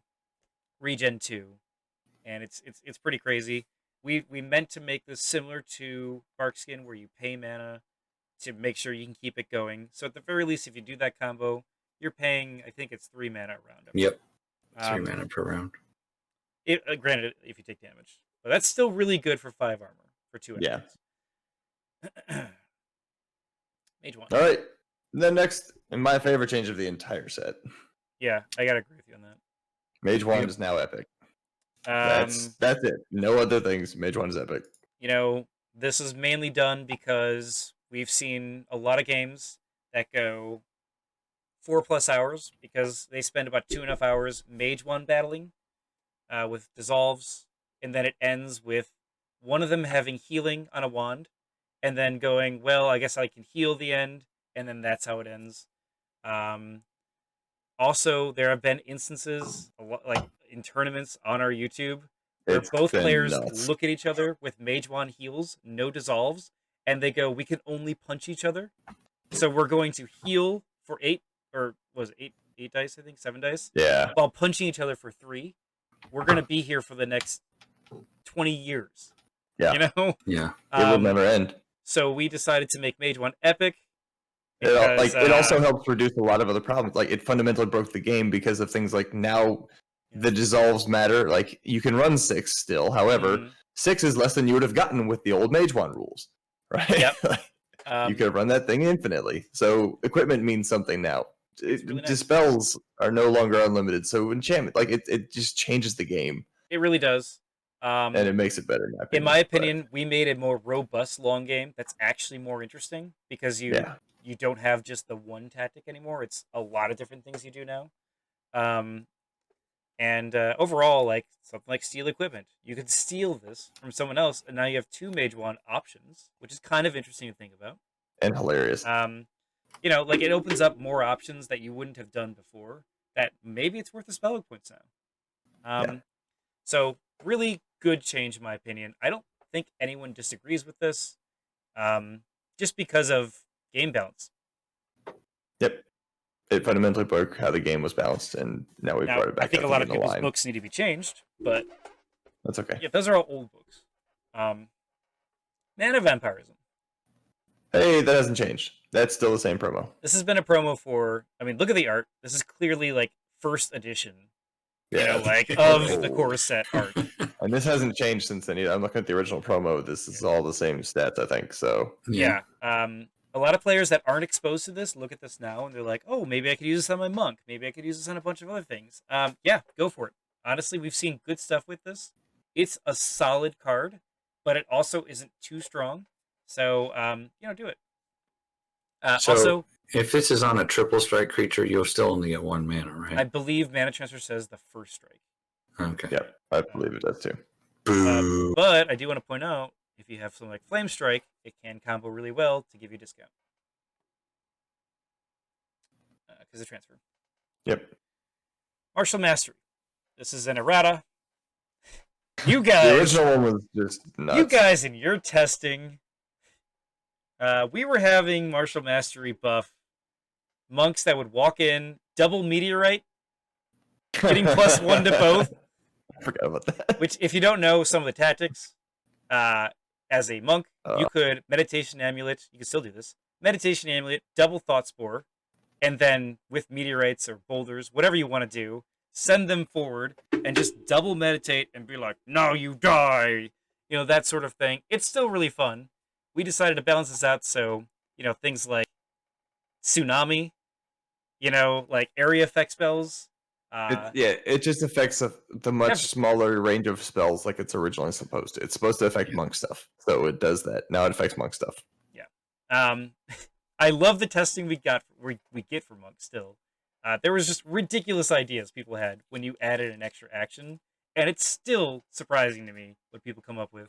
So, which is good. That's a good thing of note. We want to see those kind of things so we know if they're broken. However, yeah, right. It still leads to some funny and ridiculous plays. I do want to point out your melee attacks and attack spells. So if you use something like Vorpal Blade, it buffs that. It's a really good spell. Martial Mastery. Everybody's favorite card next? Sorry, one second. The most common question we get is, does this buff, what is it, force the area Telekinetic burst? Telekinetic burst? Yes, it does burst everyone. It's like tsunami in that sense. So feel free to get the +1 to all that. Yep. Meltdown. Everybody's favorite. It's my favorite spell because it makes some people mad. Honestly, we've gotten a lot of data on this one. Love. We've gotten hate. We've gotten clearly this is affecting people's strategies in either a positive way or a negative way. And I think that's why this is such a good card to have. Because some people love to overcommit to equipment. This spell is supposed to say, now you have to make decisions on that. It's not cheap. I mean, a lot of mages are going to be spending 3 or 4 spell points on this. A quick cast and 7 mana. And then it might not actually do any life damage. It might destroy some equipment. Honestly, this is a card that... one of the big criticisms of older cards is that you don't allow your enemy mage to make decisions. And the hope of this card is that they make a bad decision either way, and that's why I think this is cool. So, ultimately, I don't think that we're going to see this get spammed a lot. I have seen, probably 200, 300 playtesting games, and maybe 5 of those games took this. Even when it was epic. I'm sorry. Now it's not epic. Sorry, take 5 of those games played this. A lot of them took this, but never found the opportunity. And when I ask why, it's because they're like, I don't want to deal 2 life and get rid of 2 leather. Things like that. So it's one of those, if you like Purge Magic or Destroy Magic, you like those big affecting cards, this is that niche. If you I'm gonna be honest, this one isn't even as good as Purge Magic to me. Like, it's okay. It has its moments where it shines, and it has moments where it's really not. It has a large swath of just being okay. Yeah, it's a late game card. Oh yeah. It's a card that you only play at the end of the game when you need some extra damage or you need to get through some armor. Yep. I mean, and then you make them make a hard choice and you deal with what they've done in a better way. And so I don't even think anybody is going to play this card more than once just because of when you play the card in a game. Yeah. Yeah, so that's the reason why I removed Epic on it, by the way. I also, as a final point, this card can't actually kill the opponent mage, because every time they will choose to get rid of their equipment before. And if you're spending 7 mana to do that, you probably either banked up a ton of mana to do attack spells as a follow-up, or you're spending most of your channel on that. So it's such an interesting card. If you haven't tried it or try to put it in a book, it's more difficult than it seems with the spell point things, and that's kind of where it's probably going to land about here. I don't see it. It might end up costing another mana or 2 here and there, but like possibly, I think the effect is going to be about the same. Yeah. Honestly, I don't see the reason to right now. Right now, no, but I'm just saying, like, there's a possibility maybe somebody can be like, we have a lot of data on this one. We see it being exploited. It hasn't been exploited. It's sort of annoying if you don't like losing life on occasion here and there, but I mean, I don't like losing my game, so can I prevent that with magic? Meridia's Blessing. It's an errata card. All we do is take out the tokens, right? Yeah, so we've talked about how the Druid has been getting consistently buffed, and that's been a problem with the Druid like creeping up every single set. It used to be that this worked on any living object, which include Vine tokens. So every Druid would take it, get basically six mana would be 2 healing, remove a condition. So good, because you get a token at least around most of the time too. We made it non-token so that Druids have to think about it now. If they're up against someone else that's swarming, they actually might not be able to beat that. So we're hoping that's on par more with how this card should be. But yeah, I think we brought it back in line. Yeah. On to Monk. Yeah. So Monk, this has gone through a few changes, but stayed relatively the same throughout the playtesting. Hasn't with a few changed tweaks here and there. You want me to talk about it, or you got it? Go for it, man. Sure. So Monk is something that in Academy traditionally has lower spellbook points. So we're trying to follow that rule. Maybe 10 is too much. Right now I think it's fine. So it's trained in the Mind School, as well as Martial and Monk spells. If you've noticed, a lot of spells we put in here are Martial spells. And also creature spells not trained the Monk cost triple. That follows a lot of the Force Master stuff. So let's talk about the Monk really quick. So the Monk, we only have so many cards, and we want to make this mage interesting in a lot of ways. So a lot of the design ideas of the Monk is that he has secret techniques that he's trained using ki along with mana to help push that. So because of that, he's not quite a normal mage. Like, he's supposed to feel different, and he's supposed to go more towards a solo mage. Maybe that of a Force Master, maybe more than a Force Master. That sort of idea. So because of that, he doesn't have a quick cast marker. It's instead replaced with a second action marker. And that is both good and bad, because he can't do anything in the quick cast phases, but he can do things like double move, cast 2 creatures, use things that require full actions. He can do those twice. We've seen double move creature cast, double creature cast turn 1, things like that. Really interesting choices made because of this. He starts with 2 ki, and he gains a keep every upkeep. That's important. It's basic utility that he needs. We've talked about ki before. We'll get to it later with him. Yeah, we've gone through a lot of stuff with Monk before. I don't know if we need to rehash everything. Yeah. Well, this is the whole point, is we're supposed to talk about this stuff. But yeah, we won't rehash ki and stuff. So Monk, uncontainable.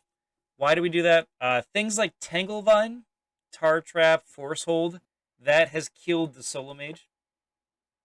Yep. If you're new to the game and don't understand like how to kill a solo mage, like if someone plays an Araxian, plays a Battleforge, and just gears up and walks towards you, look at Tanglevine. It will kill them most of the time if you just Tanglevine him there and attack spell. It's like crazy how easy it is to kill solo mages. So an expert martial artist like a Monk knows how to slip out of those sorts of spells, secret techniques. So that's why we gave him the uncontainable trait. It fits in theme, and also it fits with solo mage.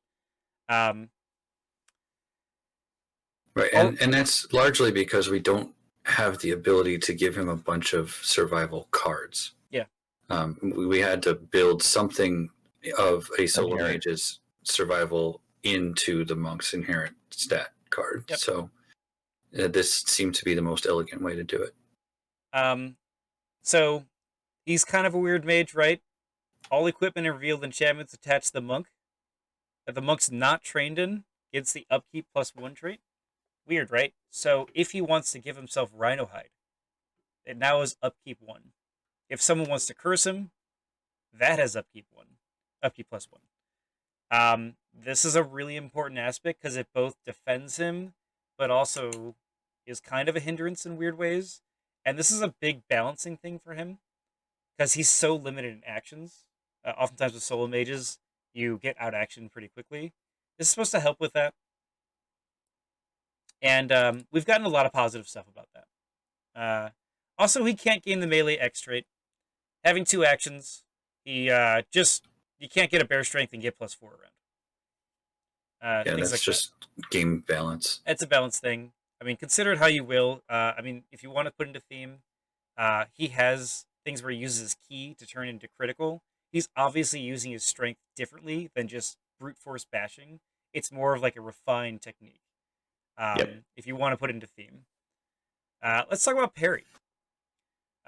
So he has 4 techniques that he just innately gets, and the first one's parry.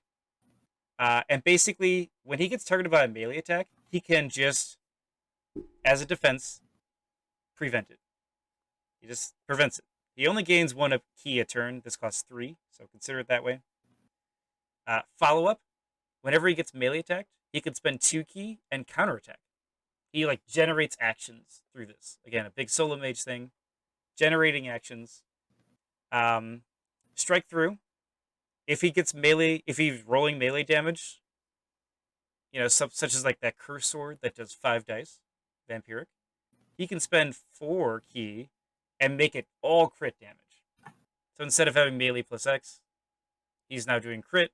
If he's dealing with something like high armor, he clearly is finding a weak point, finding that point, and hitting it hard. And then finally, a ghost form. It's a type of stance. He's not actually turning into a ghost, but he pays 4 key, and he mimics, like when he takes damage, as if he's incorporeal with 0 armor. And then while he's in that, his non-spell attacks become ethereal, such as a bow attack, things like that. And he can't use key because he's in like a different stance that he has to focus that for. I kind of like the thought of him turning into a ghost. He's not really, but it's a ghost form. So, like, if you were to imagine, it would be like him looking like a ghost because it's magic. Yeah. But, like, he wouldn't actually be a ghost. So he can still get burned. He just takes damage as if he's incorporeal. If that makes sense. That makes sense. So a lot of those things I just talked about, the techniques, they're really strong. But key management is a major resource that was introduced in Academy for him, and we're hoping that resource management is tough to use, but if you use it correctly, you can gain a lead. This is kind of an advanced mage. And honestly, like, try him out. He's a lot of fun because he just is a refreshing feeling. And, most players we've talked to, they love him. And not because he's too strong, but just because he's just so thematic and just plays really in just a fun, unique way. It's definitely a serious departure of regular playstyles. Yeah. For this guy. Yeah.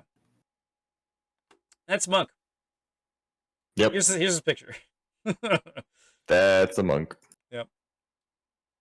I might use the Academy one. I totally use the Academy one. I mean, I like him. Don't get me wrong. Yeah, I like the Academy one a lot. I think it depends what kind of Monk I'm making. Natural pandemonium. Woo! What do you guys want to talk about, or you want me to? Yeah, man. This so this one has gone through a bunch of changes, but what we've landed on is that the Elementalist is calling forth from the environment his golems, sprites, and elementals. And the way that's reflected in here is that the positioning of the pandemonium in the arena dictates how much of a discount you get on creatures that you yourself are casting. The pandemonium does not cast creatures for you. You have to spend your own actions on it. And but because it exists and because you've summoned through it, basically, you have the option to reanimate a destroyed elemental golem or sprite and basically transfer its life essence to the pandemonium, or from the pandemonium to it, and destroy the pandemonium to regain that creature in the arena. Yep. When you see the elementals cast this, oftentimes you'll see players put it in the center middle. And I think when players are new to fighting the Elementalist, they let it sit and getting a constant 4 benefit if they keep casting creatures. Other times, players just hit this Conjuration hard. And honestly, a lot of times I've seen Elementalist lose. It's because players are going, I'm going to move 1 and wait for that Natural Pandemonium cast. And the minute you cast it, I'm just going to start blasting it. And I think, honestly, the ideal way to play this is probably your end center. Even though you only get a 3 mana discount instead of 4. It's a little bit more I defensive. actually think you need to play more defensive if you're talking high-level Elementalist play.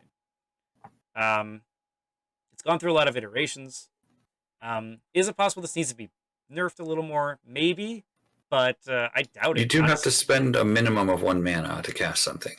That is also in here. This says spawn point, but I actually think we have to remove this. Because you're actually, in order to summon creatures and use this, you have to spend your mage's full action. So you're not moving. I'm also not sure that the keyword spawn point matters that much, so it shouldn't affect gameplay in the meantime. It doesn't do anything. Yeah, because there's no specification here. It shouldn't affect anything in the meantime, but it doesn't channel. It doesn't deploy. It's got a lot of disadvantages, and it's just a very different way to look at creature discount stuff. Which we're dealing with elemental schools. Look at the Siren, has a shell. Clearly, elemental schools are very different. So yeah. I could see this getting nerfed a little if it's going to change. Otherwise, I think it's actually pretty good as is. It's pretty close. I like it because if you want to get all the mana back from it, from the cast, you pretty much have to cast 2 or 3 elementals and then soak up an attack spell or 2 with it, or get a reanimate off, and that's decent. Yeah, if you're trying to get like Wind Elemental, Stormfront, like those like Earth Elemental, you're probably not doing that all at once because the other mage is like, I'm in your face. I can talk a lot about this. If you watch other videos of the Elementalist, I can talk to you about the interesting economy of this. It's a fun card. Try it out. Nunchucks. These are simple. Very simple card. For 4 mana, you get a 3-die attack with a 6-up daze, which is I mean, it's pretty good. Decent, yeah. You can put it in your offhand. I mean, mainly when you take weapons, you want 4 dice minimum.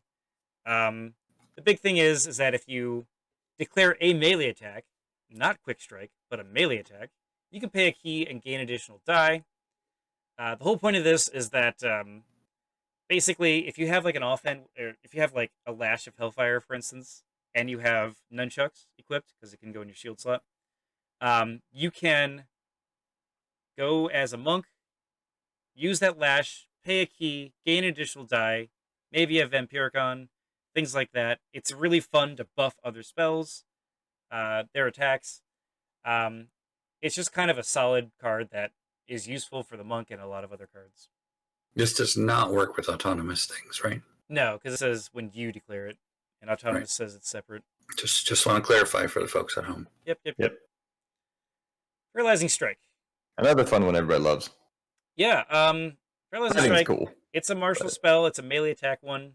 When you deal damage, you have to deal damage. You can pay X key, and the defender becomes inactive. X equals level. So this does work on the opponent mage, but if you play Monk once, you will realize that's a ridiculous amount of key to try and generate.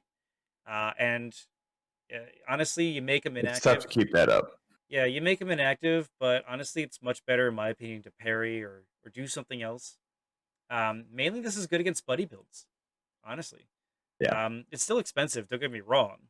But, if you need it to be inactive for something else to happen, something that's hitting with 7+ dice, that's when you'd want to do it against a mage. But if this does not stun lock you out. No, it costs too much to stun lock, but it is something to be aware of when you are fighting against a monk. Yeah, that they can be like, and no. So yeah, I mean, it's a really fun card. Try it out. It does have to deal damage, and if you've got a lot of armor on, they might have to spend 4 more key to make the melee attack. That's true. Critical. Yeah. So. Pharaoh's Sheeta. This one got a bunch of like a series of buffs. It's 3 mana cheaper. It's a lower level. It gets just a +3 on the effect roll, which has already been reduced to 9+ as it is, instead of that weird large wording it used to have, and we just gave it charge +2. Effectively, we toned down the excess crap. Yeah, we simplified the card. It's an old promo. A lot of players had complaints about it. We hope that this makes it more clear. Thematically, it was cool. Mechanically, it was a nightmare. It's just cleaned up for Arena now. I mean, it's a cat, so you can buff it with other cats, that sort of thing. Yep. Oh, hey, it's Jason's favorite card. Speaking of cards that everybody loves. Actually, I like this new version. So yeah, so Pillar of Righteous Flame came out in Paladin Siren, and it was a very, very strong card as it came out. In this version, we added a Dissipate, but then we made its attacks cost dissipates. So you have the option to attack when something enters the zone, or during the not during the upkeep, right? During upkeep, whenever you remove a Dissipate, so it'll be during the upkeep. Right. Yeah. So it must remove a Dissipate in the upkeep, and then it can attack. But you may also choose to remove a Dissipate when an enemy comes into the zone to make another attack. So you could theoretically spend the entire pillar in one round if you wanted to, but you can also optionally not use the pillar on some creature that you don't think you need to use it on. Yeah, effectively what happened now is the number of attacks that this thing can put out is limited to 4. It cannot put out any more than 4 attacks ever. Unlike, I mean, we've seen people put entire groups of zombies through and get 4 attacks a round. 50 plus dice. It used to be ridiculous. For 9 mana. It's now in line. The major worry for this card, and the reason why we changed it the way it is that people that liked this card were saying, well, I don't want to lose attacks by you like nerfing it to dissipate 2 or 1. And so the big question I always ask people that were saying that was, how many attacks do you get?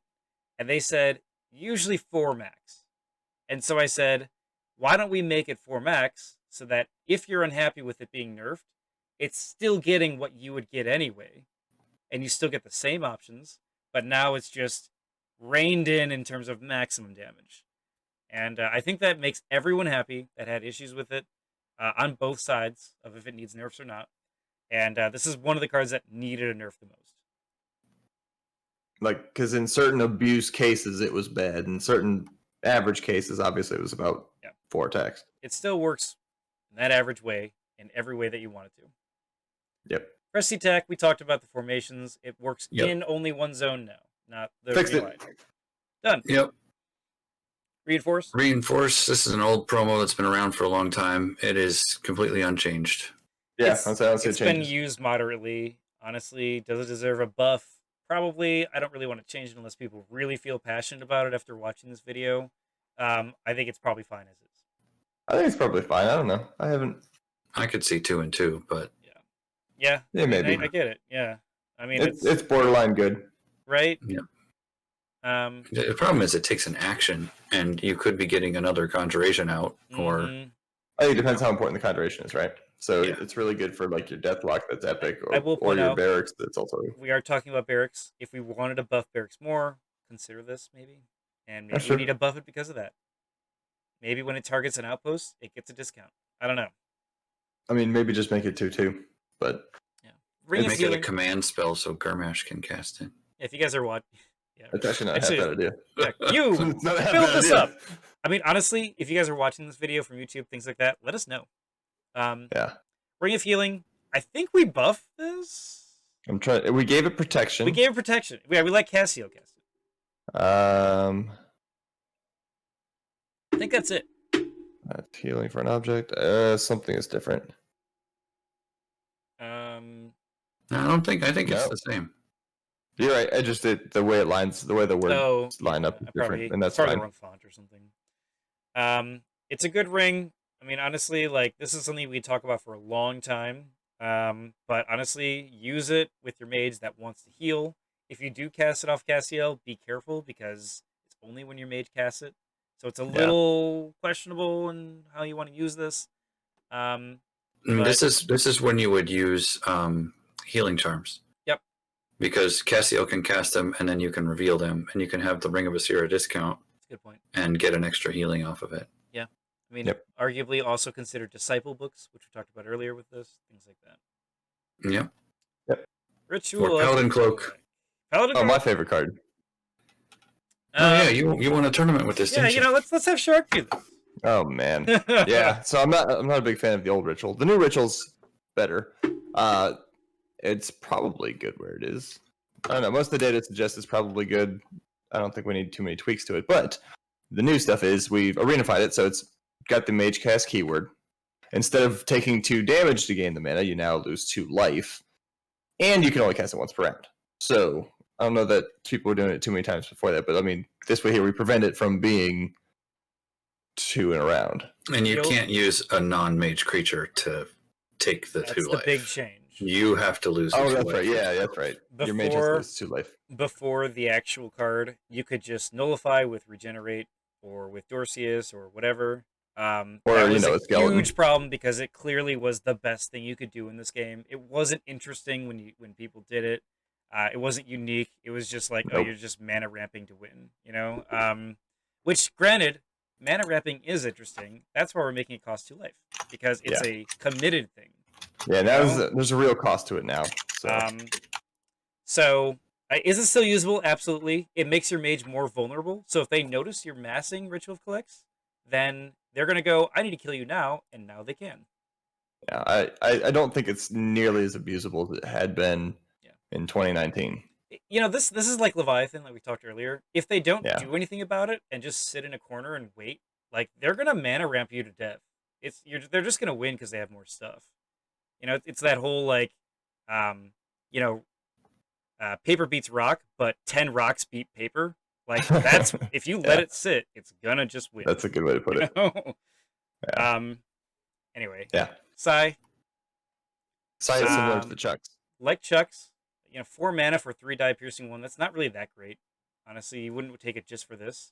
But the piercing 2 to any melee attack, such as your offhand weapon, or your main weapon, I should say. Mainly that's what you want to use it for. If you're an elementalist that wants to go monk, you could steal an iron golem's fist and then get piercing 2 with your key and be this crazy weird mage. That's an interesting way to think about it. Because I was thinking a simpler case with the monk, where sometimes you don't want to spend for critical strike, but piercing will do the same job, right? That's my monk use. Well, personally, that's how I do it. Lots of cool uses for this card. Paladin sword, lots of options you can do with this. Screaming zombie. I don't think it's changed. I think we lowered his life. We lowered his life. We lowered his mana cost. The life is the same. The mana cost is the same. We lowered his level. Oh, we lowered the level. That's right. And we increased the claw damage by 1. Oh yeah, that's right. He used to have Bloodthirsty 0 Claw 2. Bloodthirsty 0 Claw 2, Lumbering Pest. Everything else looks the same to me.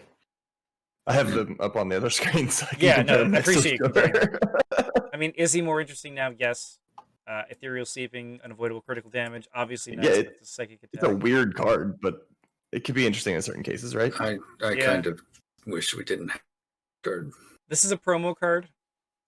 If you guys think he's too weak still, let it be known. We could still buff him. The problem is he's going to inevitably be compared to Zombie Brute. I don't care what he does, he's going to be compared to Zombie Brute, and he's not going to compare well to Zombie Brute. Yeah, I hear you. Even with our adjusted Zombie Brute, he's not going to compare well. He just maybe make him 8. I think him. And but I hear you. I don't know. It's very tough to cost him, mainly because of this problem. Maybe if we got some more data, and we can get. If someone really wants to go on a crusade to make this guy like really, really in line, we would need more data to see what he does now. Yeah. Use him. And where he's lacking, maybe, because we could buff him a few things. But if you're a Necro main, you really like this card, we'll work on it. Yeah. Seismic Hammer. This one's nuts. This one's fun. This one's really good. Monk. Spawn points. Probably spawn points are one of the leading metas right now. If you get spawn points, you can go for the late game, and it's really tough to actually counter it. So this is a monk, considered a monk card, but it's also elementalist for obvious reasons. We did that on purpose. This card is supposed to deal with conjurations. It has a decent attack for 4 dice, 9 up days. For 7 mana, it's way too much. So you bring this card out when you want to kill a druid tree, or I don't know, a gate. things like or that. pandemonium. Pandemonium. Yeah, there's a lot of reasons that you'd want to use this. Altar of Peace, Deathlock. A lot of reasons. So, and frankly, the monk uses this the best because of the 2 full actions in a turn. He's meant to be monk, but yeah, because he can get this twice. But I guess you could theoretically pull that off. Just going over this really quick.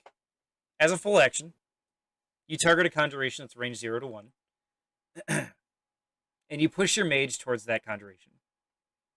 And then if you're at range 0, so assuming you weren't Tanglevine and the push was not prevented, you make a melee attack.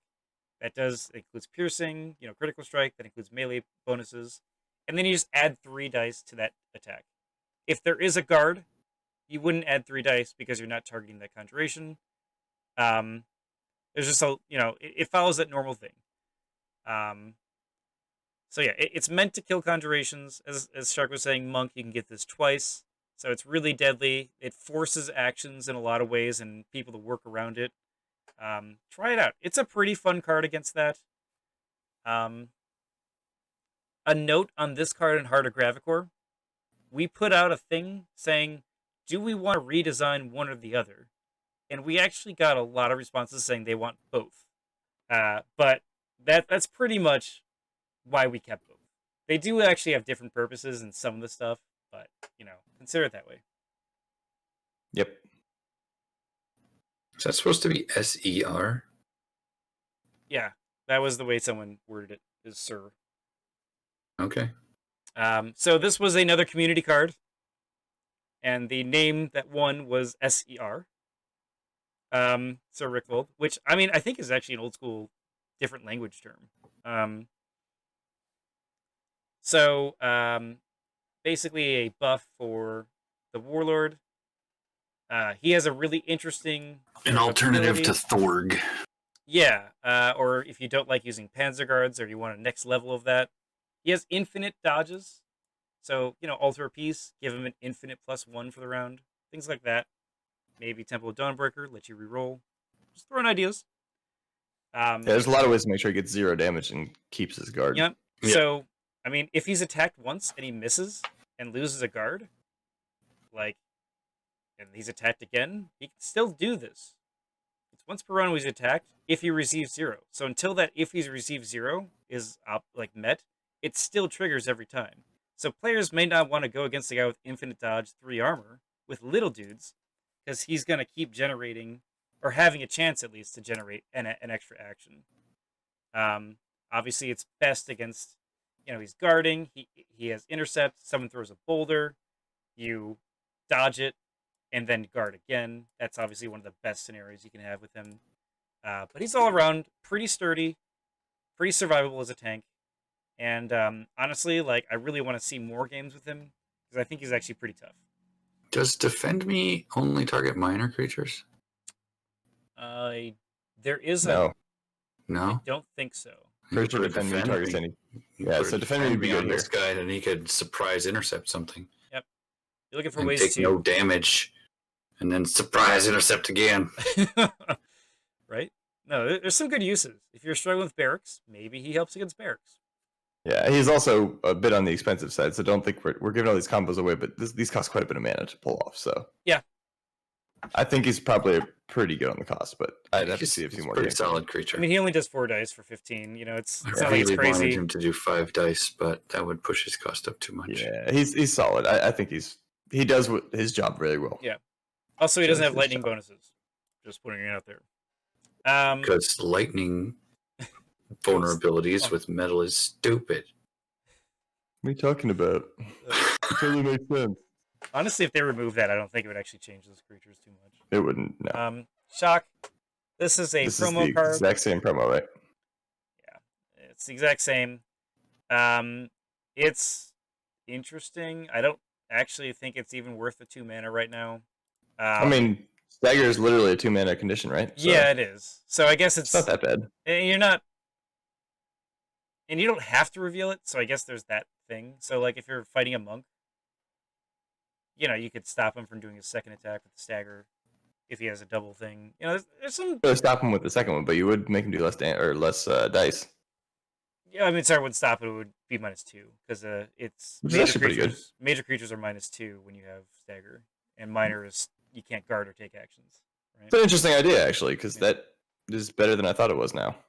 So Because Monk is a real pain in the ass. Yeah, I mean, if a Drowning Warlock, I think it works on spell attacks too, stagger. So I mean, if a Drowning Warlock's throwing spells at you, it's obviously a good choice. It's an interesting card. Yeah. Let's throw barrier. I like the art.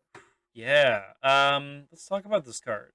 5 mana for a 10 life barrier. That if you get attacked, it reduces it by 2. Every single upkeep, it takes 2 damage. It's pretty good. A lot of players It's great in Tundra. aren't taking this. Yeah, because you lose nothing.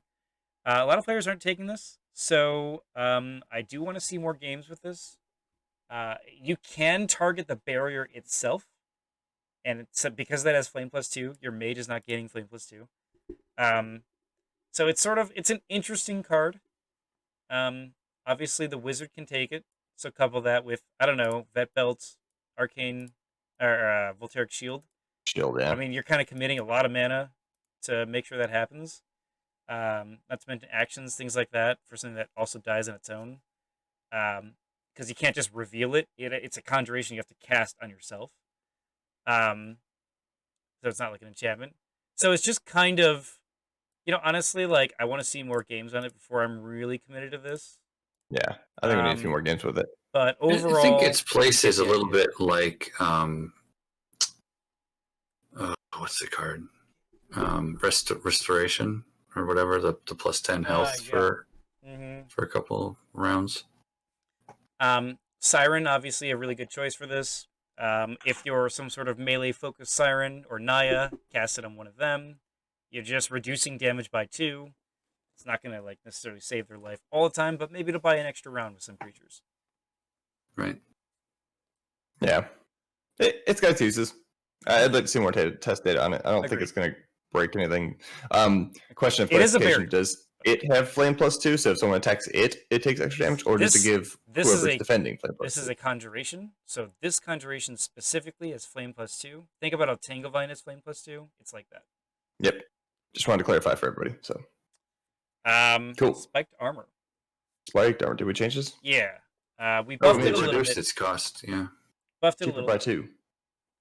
It's cheaper by 2 and no longer has lightning, like we were just talking about. No longer has lightning.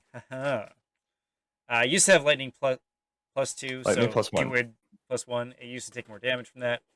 People hated this card. We're hoping to make it in line with something that people actually want to use.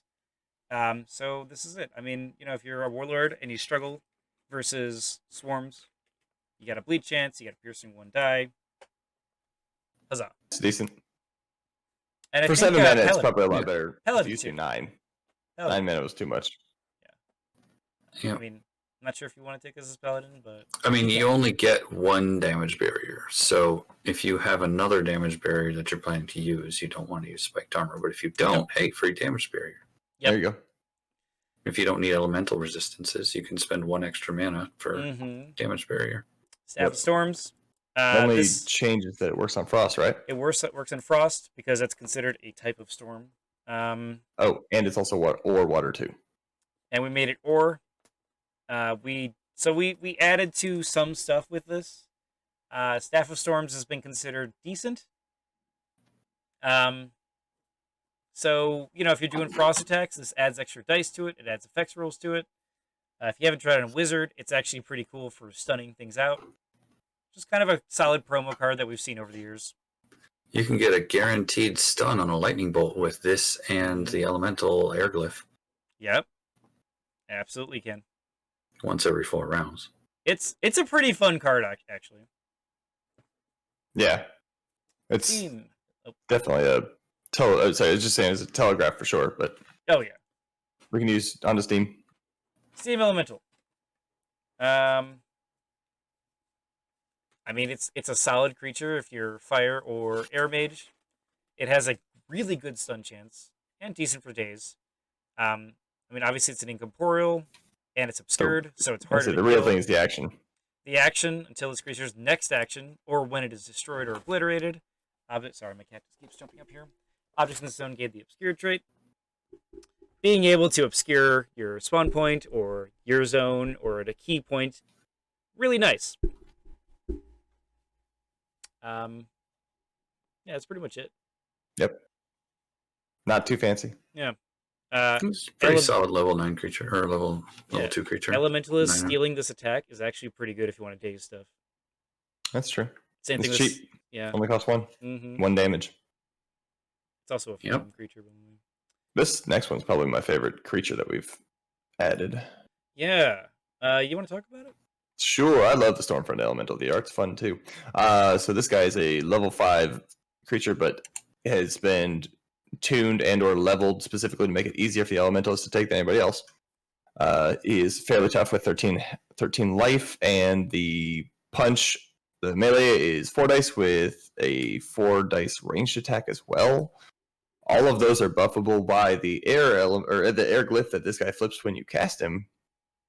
And so you can really increase the daze and the stun chances on him. Just generally speaking, he's a fairly tough elemental that's probably worth the mana cost. I'd say he's, the games I've seen him play, it's been worth its mana cost every time, but not to the point of it being like, we need to tone him down, at least in this current iteration. He started at over 20 life, and we've toned him down to 13 because we've noticed how much it takes to kill him. Oh yeah, the new incorporeal or the new ethereal stuff definitely changed the balance on that. Mm-hmm. That's why we took his life down so much. And we took some of the dice out of the attacks as well. Dice but and effects. Yeah. Just generally pretty solid creature. What I like the most actually is the elemental resonance, stealing lightning strike. Like that's the big reason to take this guy too. Mm-hmm. It's a solid one if you don't want to pay mana, or you're out of mana, or you're running mana tight and you need another ranged attack. I like this guy in the Siren too because it gives you non-water damage. Yes, that's true too. Yeah, and a ranged attack, so you can make them pained before they get to you. Mm-hmm. Really fun card. This is probably one of those cards that I always want more data on. So please keep running him if you are. A lot of people are saying he's about right. I'm in agreement. If he is not, my experience is about that too. Honestly, it's when you can actually if you can hit him, he's probably not going to last that long. Yeah, he doesn't take a hit well, or take too many hits well. He takes some, don't get me wrong, but he will die to focus fire. Yeah. It will die to focus fire. Anyway. So Tartrap is a academy card that we've arena-fied it. Yeah, we're making it arena-fied. We give you flame +1 instead of flame attacks, deal 1 extra die.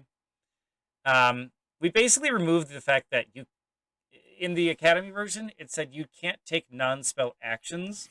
We basically said, all right, that's too much. We're just going to restrain you, and that's it. Because honestly, like, we saw games where it just stopped mages from doing anything. The intent of the card from the original design was always to be restrained and flame +1. The problem with it is that we had to reword that for academy, and it never got updated. So it was a pseudo restrained, pseudo flame +1, and those pseudos caused issues with the way they were worded. Yeah. The previous wording was basically restrained in academy. Mm-hmm.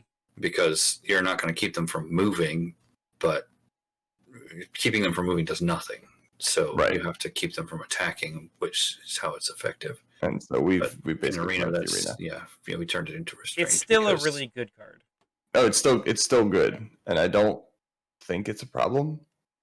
I think the arenafication, that's a new word. I think the arenafication of this card actually brought it into line for its cost for everything, because this is the original intent for the card. This is actually the way the card was originally created when it was created. This is exactly what it looked like. Yeah, back then the Elementalist was supposed to be an arena, and then they brought it over to Academy, and they changed a lot of the wordings in the cards that were tested then, and so this is just bringing it back in line. Yeah. And balanced. The Embalmed. So we just changed it to target, right? We changed it to target because the idea of it hitting bees and then eternal servanting those bees was terrifying and needed to be changed. And I mean, there's a bunch of other things too that it could do, but I mean, the fact that you can eternal servant a lot of different cards that you weren't supposed to before with this is already really good. It's just bringing it in line. It Yeah, doesn't say target on it. I think it's because we changed the bees in a lot of ways, but it's also Does it not? this one doesn't. It's Yeah, supposed to it say says target. to say remove target non-epic living creature. All right, when you go into it, I'm sure this We'll is the update it. future. I'm sure it's been updated. It'll be in the changelog. It'll say target. Yep. But even then, those old mummified bees, those were scary. They're a lot less Bees scary is now. ridiculous. But Title kick. This is A a lot of melee paper. attack spell that works with Hydro. So obviously Elementalist, Siren, Monk. When you damage a creature with it, they get slow until the end of the round. So Siren, that might want to keep a creature in.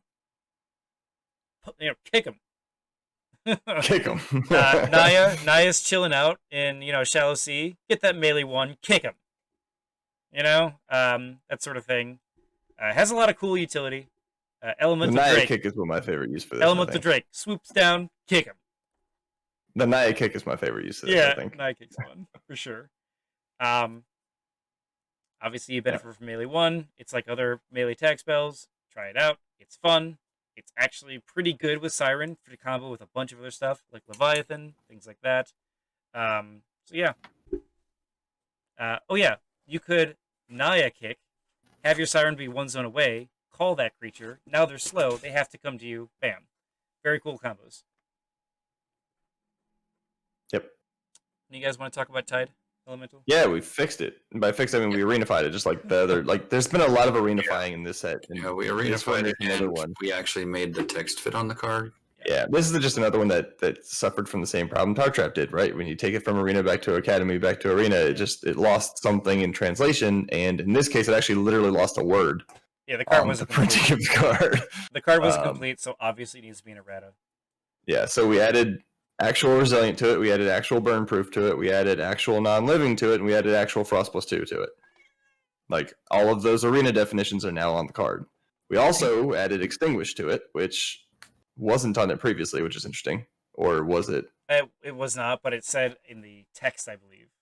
Okay. Something yeah, along whatever. those lines. Yeah. It's another one we added like the actual keywords for it. So now that this guy has all the keywords it needs, he's actually a fairly strong elemental for its cost, right? For 12, level you 3, get a pretty solid creature out of this. For level 3, he's pretty good. Like the only complaint I would have about this guy is I'm not a huge fan of Stagger, but it could be useful. Yeah. Right? It's still good. Yep. This guy's a really good this guy's a Forge killer. Yep. Yeah, he is. He has a lot of really cool utility. Yeah. Siren, be happy. Elementalist can get this guy out for Elementalist. 8 mana. There's a lot of good ways to. This is a solid level, a solid mid-range creature now, right? Yep, absolutely it is. So, Victoria Griffith. We have seen this card over the years as a promo. We lowered his mana cost, I think, from 17 to 15, just to make him more usable. In my opinion, he's fine the way he is now. I think so. We haven't changed anything else, right? I don't see any changes between them. Changed anything else. Okay. He's just he's supposed to be a solid level 4 flyer for the Holy School. Yeah. Weapon Strike. Probably not really a monk spell, to be honest, mainly for other mages. Yeah. It is decent on the monk, don't get me wrong. But if you have something like, a lash, if you're a paladin, let's just say, and you have the paladin sword and a shield of some sort, like spiked buckler, you'd probably want to take this so you can just hit with both. It's pretty solid. It's a good card. That's it. So the interesting part of that is, though, theoretically, you could cast this in your quick cast, get both of those attacks, and then use your full action to then stab somebody with that sword again. Yep, that's right. So just a note on the combo potential there. Yep. It's really nice for being able to use your sword twice if you need it. I actually really like this spell a lot because it is War 1. So think about the combos you can do with it. You can't benefit from melee 1 or melee traits, but it's not the worst. Still be interesting. Whirling Spirit. We just added the elemental wind stuff. Yeah, right? we added elemental because we needed more cards for the elemental, so it got an errata. Its life is pretty damn good. In conjunction with the ethereal change, this guy's suddenly pretty tough. Yeah. He's level 4. And he's good against other Incorporeal creatures. Yep. Yep. He is level 4, so he's a little expensive, but he's pretty solid. Solid creature. Wind Elemental. Another solid creature. We like to call him the Airbus. He's not so solid. He's literally wind. He's literally incorporeal, the opposite. He's been toned down a lot over the time, and we've got him down to 13 life too. He's got a decent melee attack. His big thing is that he moves creatures with him, friend or foe. Airbus. He's really expensive, 22 mana, upkeep 1. Like, you spend a ton of mana on him. But, if you get that utility right, and you push the right creatures, getting creatures into a zone with something that's slow, like Earth Elemental, things like that. Pretty fun creature. Lots of uses. Just a really good, I wouldn't even say support. He's a good support, good frontline, good lot of things. Like, this guy does a lot. He's been tested a lot. And granted, he's also 22 mana, so. Yeah. Wizard. Sorry, I'm getting slightly fatigued, but we're gonna sink through Let's this. go. Let's do this thing. We errated the Wizard to have a 2 mana Arcane Zap. Yep. If we need to increase Voltaic Shield, it's very much possible we do need to do that. We're doing it now. If we're going to change the Wizard to make him more in line, a lot of people say he's the strongest mage. I really want you guys to express how you feel about that. We'd like feedback, but we also like just show us some data, help us out. Like, we're listening to the feedback, but it helps to filter out some of the noise if we can see it happen too. There's actually a lot of other cards that revolve around the Wizard that people ask for nerfs on those other cards. When you really ask the right questions, they say, but the Wizard can do it in conjunction. Yeah. And then you say, well, what about other mages? It's like, well, the combo isn't as good. So we're changing the Wizard. If we need to change his Voltaic Shield, maybe that'll stop all of that other stuff that people are talking about. So, pretty much that's where we're at with the Wizard. By the way, 1 mana for a 3-die ethereal attack, insane. That's why I made it 2. It's so good. Yeah. That's why I made it 2. We're on the last card. Zombie. Hey, one change to this guy. Very much. I don't think anyone's going to complain about this. 13 mana from 11. Much needed change. This card owned the meta for so long. And that's why we upped it, because it was just on the docket. We're not going to change him anymore. I think he's fine. If anything, he should be 14, but I think 13's fine. I think 13 is where it's at, though. If we did anything, we'd bump him to 14 if he's still 2 out of line. I think he's good at 13. I think he's good at 13. Been a while since I've seen one, to be honest. So. He was insane at 11. So yeah. At 11, he's literally wrong. the math was wrong. We've gone whole back game. and done that. Do we want to talk about the rules clarification stuff right now? Yeah, we do. Do we this want is to going to start go with... pretty quick. Yeah, so, you got it. I'm going to make myself bigger here. So in the Dropbox, it's all out there. You can find this rulebook. Ignore the mages for now. We're still updating that. The codex and clarifications. You'll find just a bunch of stuff in case you didn't know. Like, if you didn't know freeze, read it over. It's the exact same thing from Academy. Transfer it over. Just read it over. Same thing with melting. Same thing with defrost. Blur, we talked about it earlier. We just made the clarification here. We have a list of Academy cards you can use. Casting spells. We made this change because it is possible to actually cast a spell, not pay the mana cost, it go in your discard pile, then you rise again, or not rise again, animate dead on a mage. It's giving half the cost, and then getting it out there at half the cost. It was crazy overpowered. We made the errata here, so you can't do that. I mean, it's funny and awesome that somebody found it. However, it was definitely not the intent. Excuse me, guys. Immunity. There have been situations where 2 objects, like 2 water elementals, are looking at each other. They're both, one's guarding, the other's not, and they can't do anything. The whole point of the immunity change is that while you're not doing any damage, you're distracting him. If you're like a little Knight of Westlock against the water elemental, oh no, that wouldn't be. If you're a Tide Caller that does water damage, and you're looking against like a, I don't know, a tide elemental, water elemental, and it's guarding. You can be like, hey, you throw some water at it. It's like, oh, I'm distracted. Basically, doesn't have know? infinite guarding forever. That's really the intent there, right? It doesn't big prevent complaint. you from knocking a guard off somebody. Big complaint from players was that, especially Yeah. when it came to poison immunity and zombies. Yep. Um, Here's a big one. wow. You want to talk You about want me it? to take this one? My throat's a little blah. Yeah, so the big one here is swapping equipment. This has been an errata.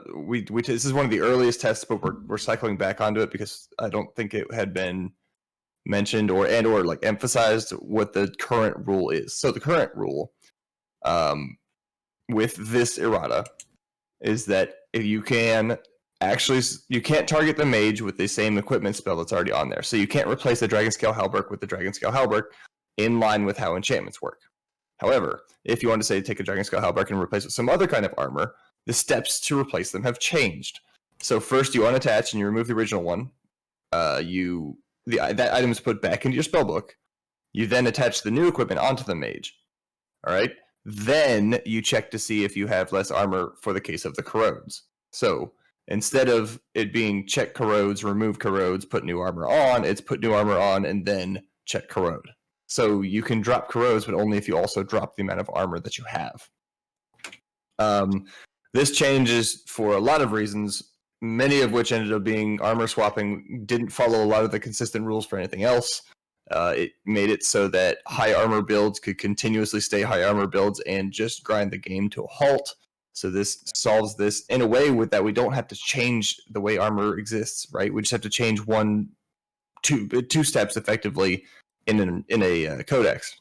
That's a lot easier. This wasn't even in a rulebook. This was in a supplement. It was in the supplement. So this is a lot easier and more elegant of a change than some of the other ways that we're breaking the game. And now, instead of swapping armor to something you would have worn anyway, you have to think about taking things like neutralizing mist or rain cloud or you have to put some kind of effort into changing out to get rid of the corrodes. Yeah. It's now a tactical and strategic decision as opposed to being automatic.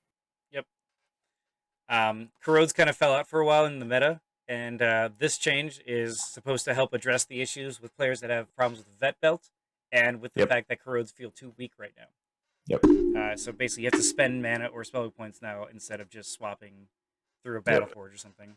And you have to swap out of some kind of, like, you can't swap from fire armor to fire armor. Yes, you're changing from fire to water armor. So you're probably spending more spell points there too. The other next big one, unless anybody else wants to cover any more of that one, I was going to cover ethereal. Is that on the same page? Oh yeah, I'll do the next page. Go for it. So ethereal is another big change. Formerly, it used to be that it counted all damage as good damage. It made so all damage counted against incorporeal creatures. And that was that was a little too much considering the cost for a lot of those incorporeal creatures. So I don't want to say easiest, but the most elegant way we could find to solve that without redoing every single incorporeal creature and making them all do whatever, or creating new cards that we don't have room in the set for.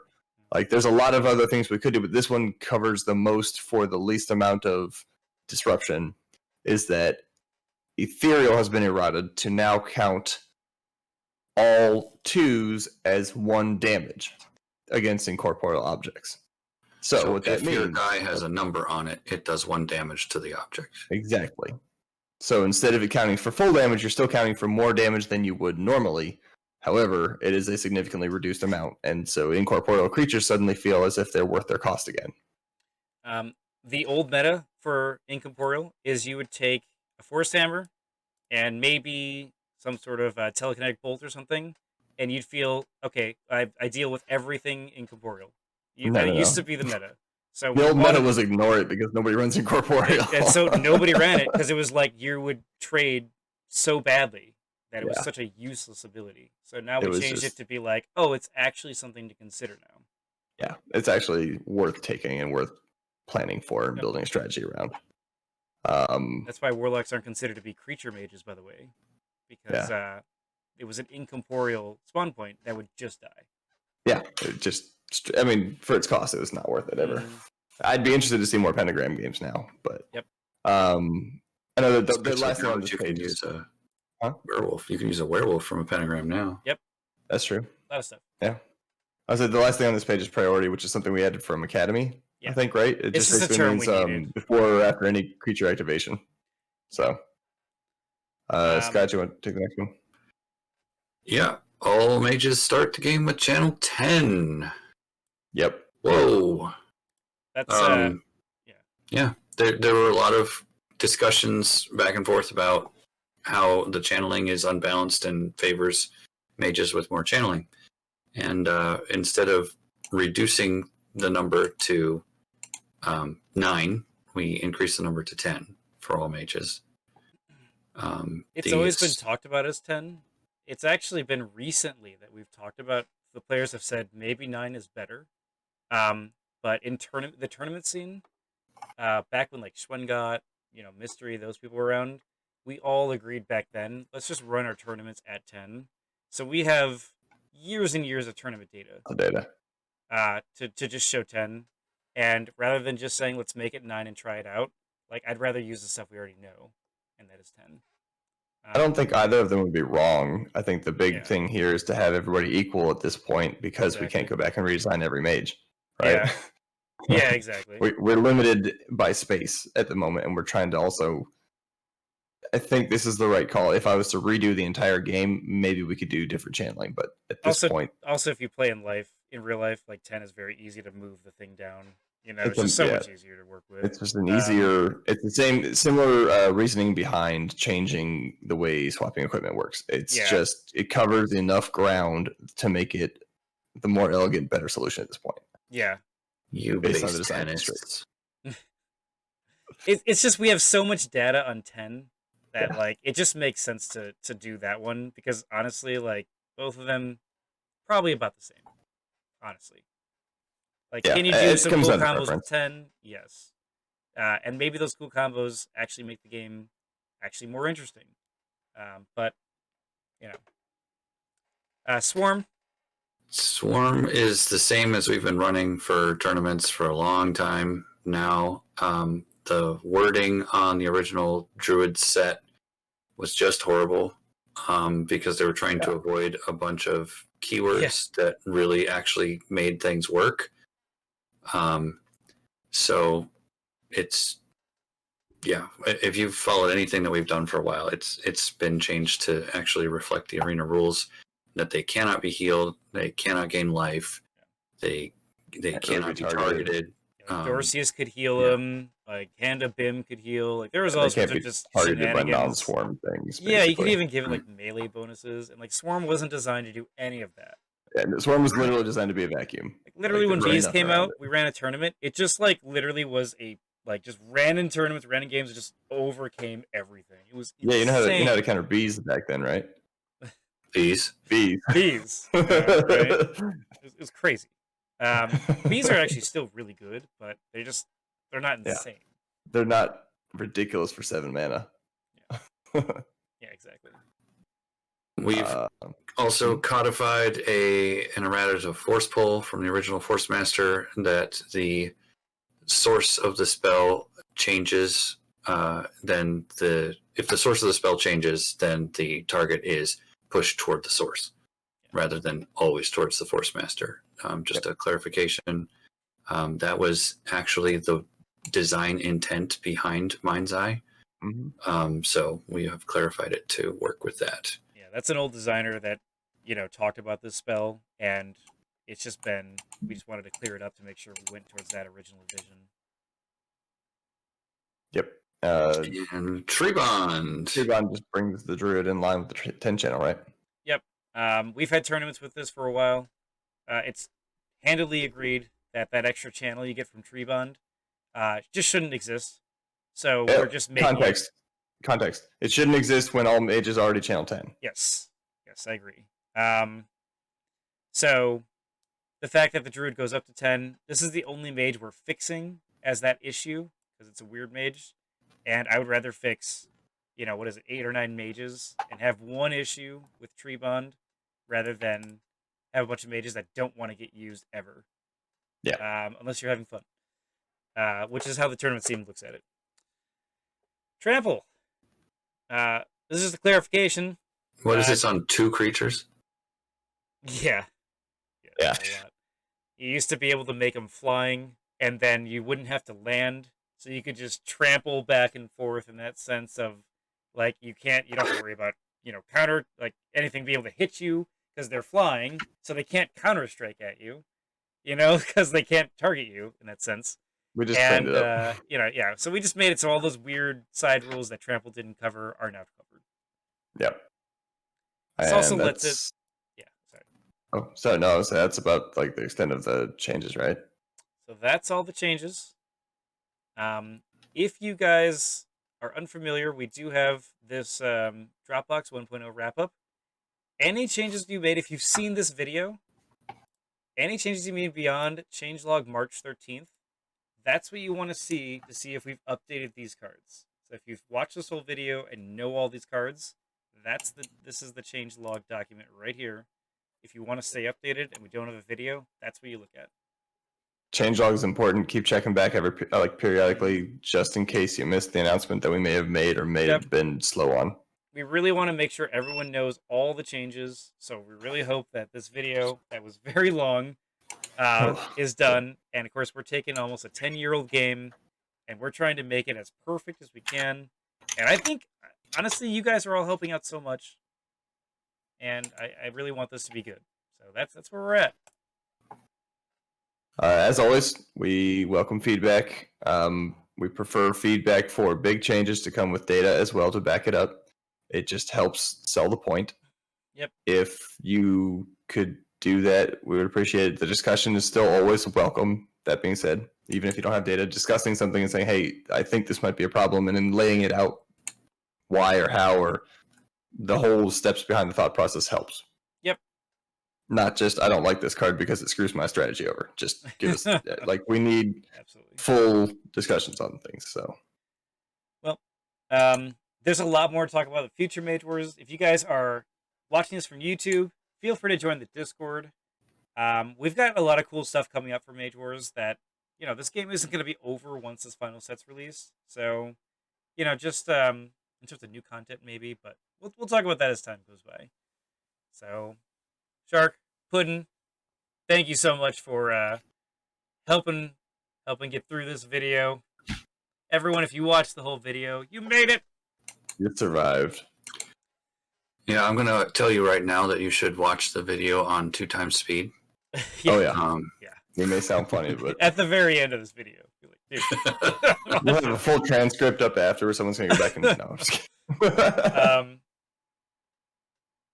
Yeah, so this is all still public playtesting. If you guys want to test these cards, print them out at home, play them on Octagon, give us your data. We're almost done. We do have a tournament coming up. Tournament? So feel free to go check that out. I can actually... We should, if that's not been posted on social media, we should make a point. Like it's going to be on social media. It'll be on the forums. It'll be on Discord. We're talking about it everywhere there. If you don't know where to find it. Under events, final Mage Wars release, Octagon tournament. Here's all the rules. It's going to be fun. We're looking for players. There is a prize. You get the set you just saw for free if you win. For free. Free shipping.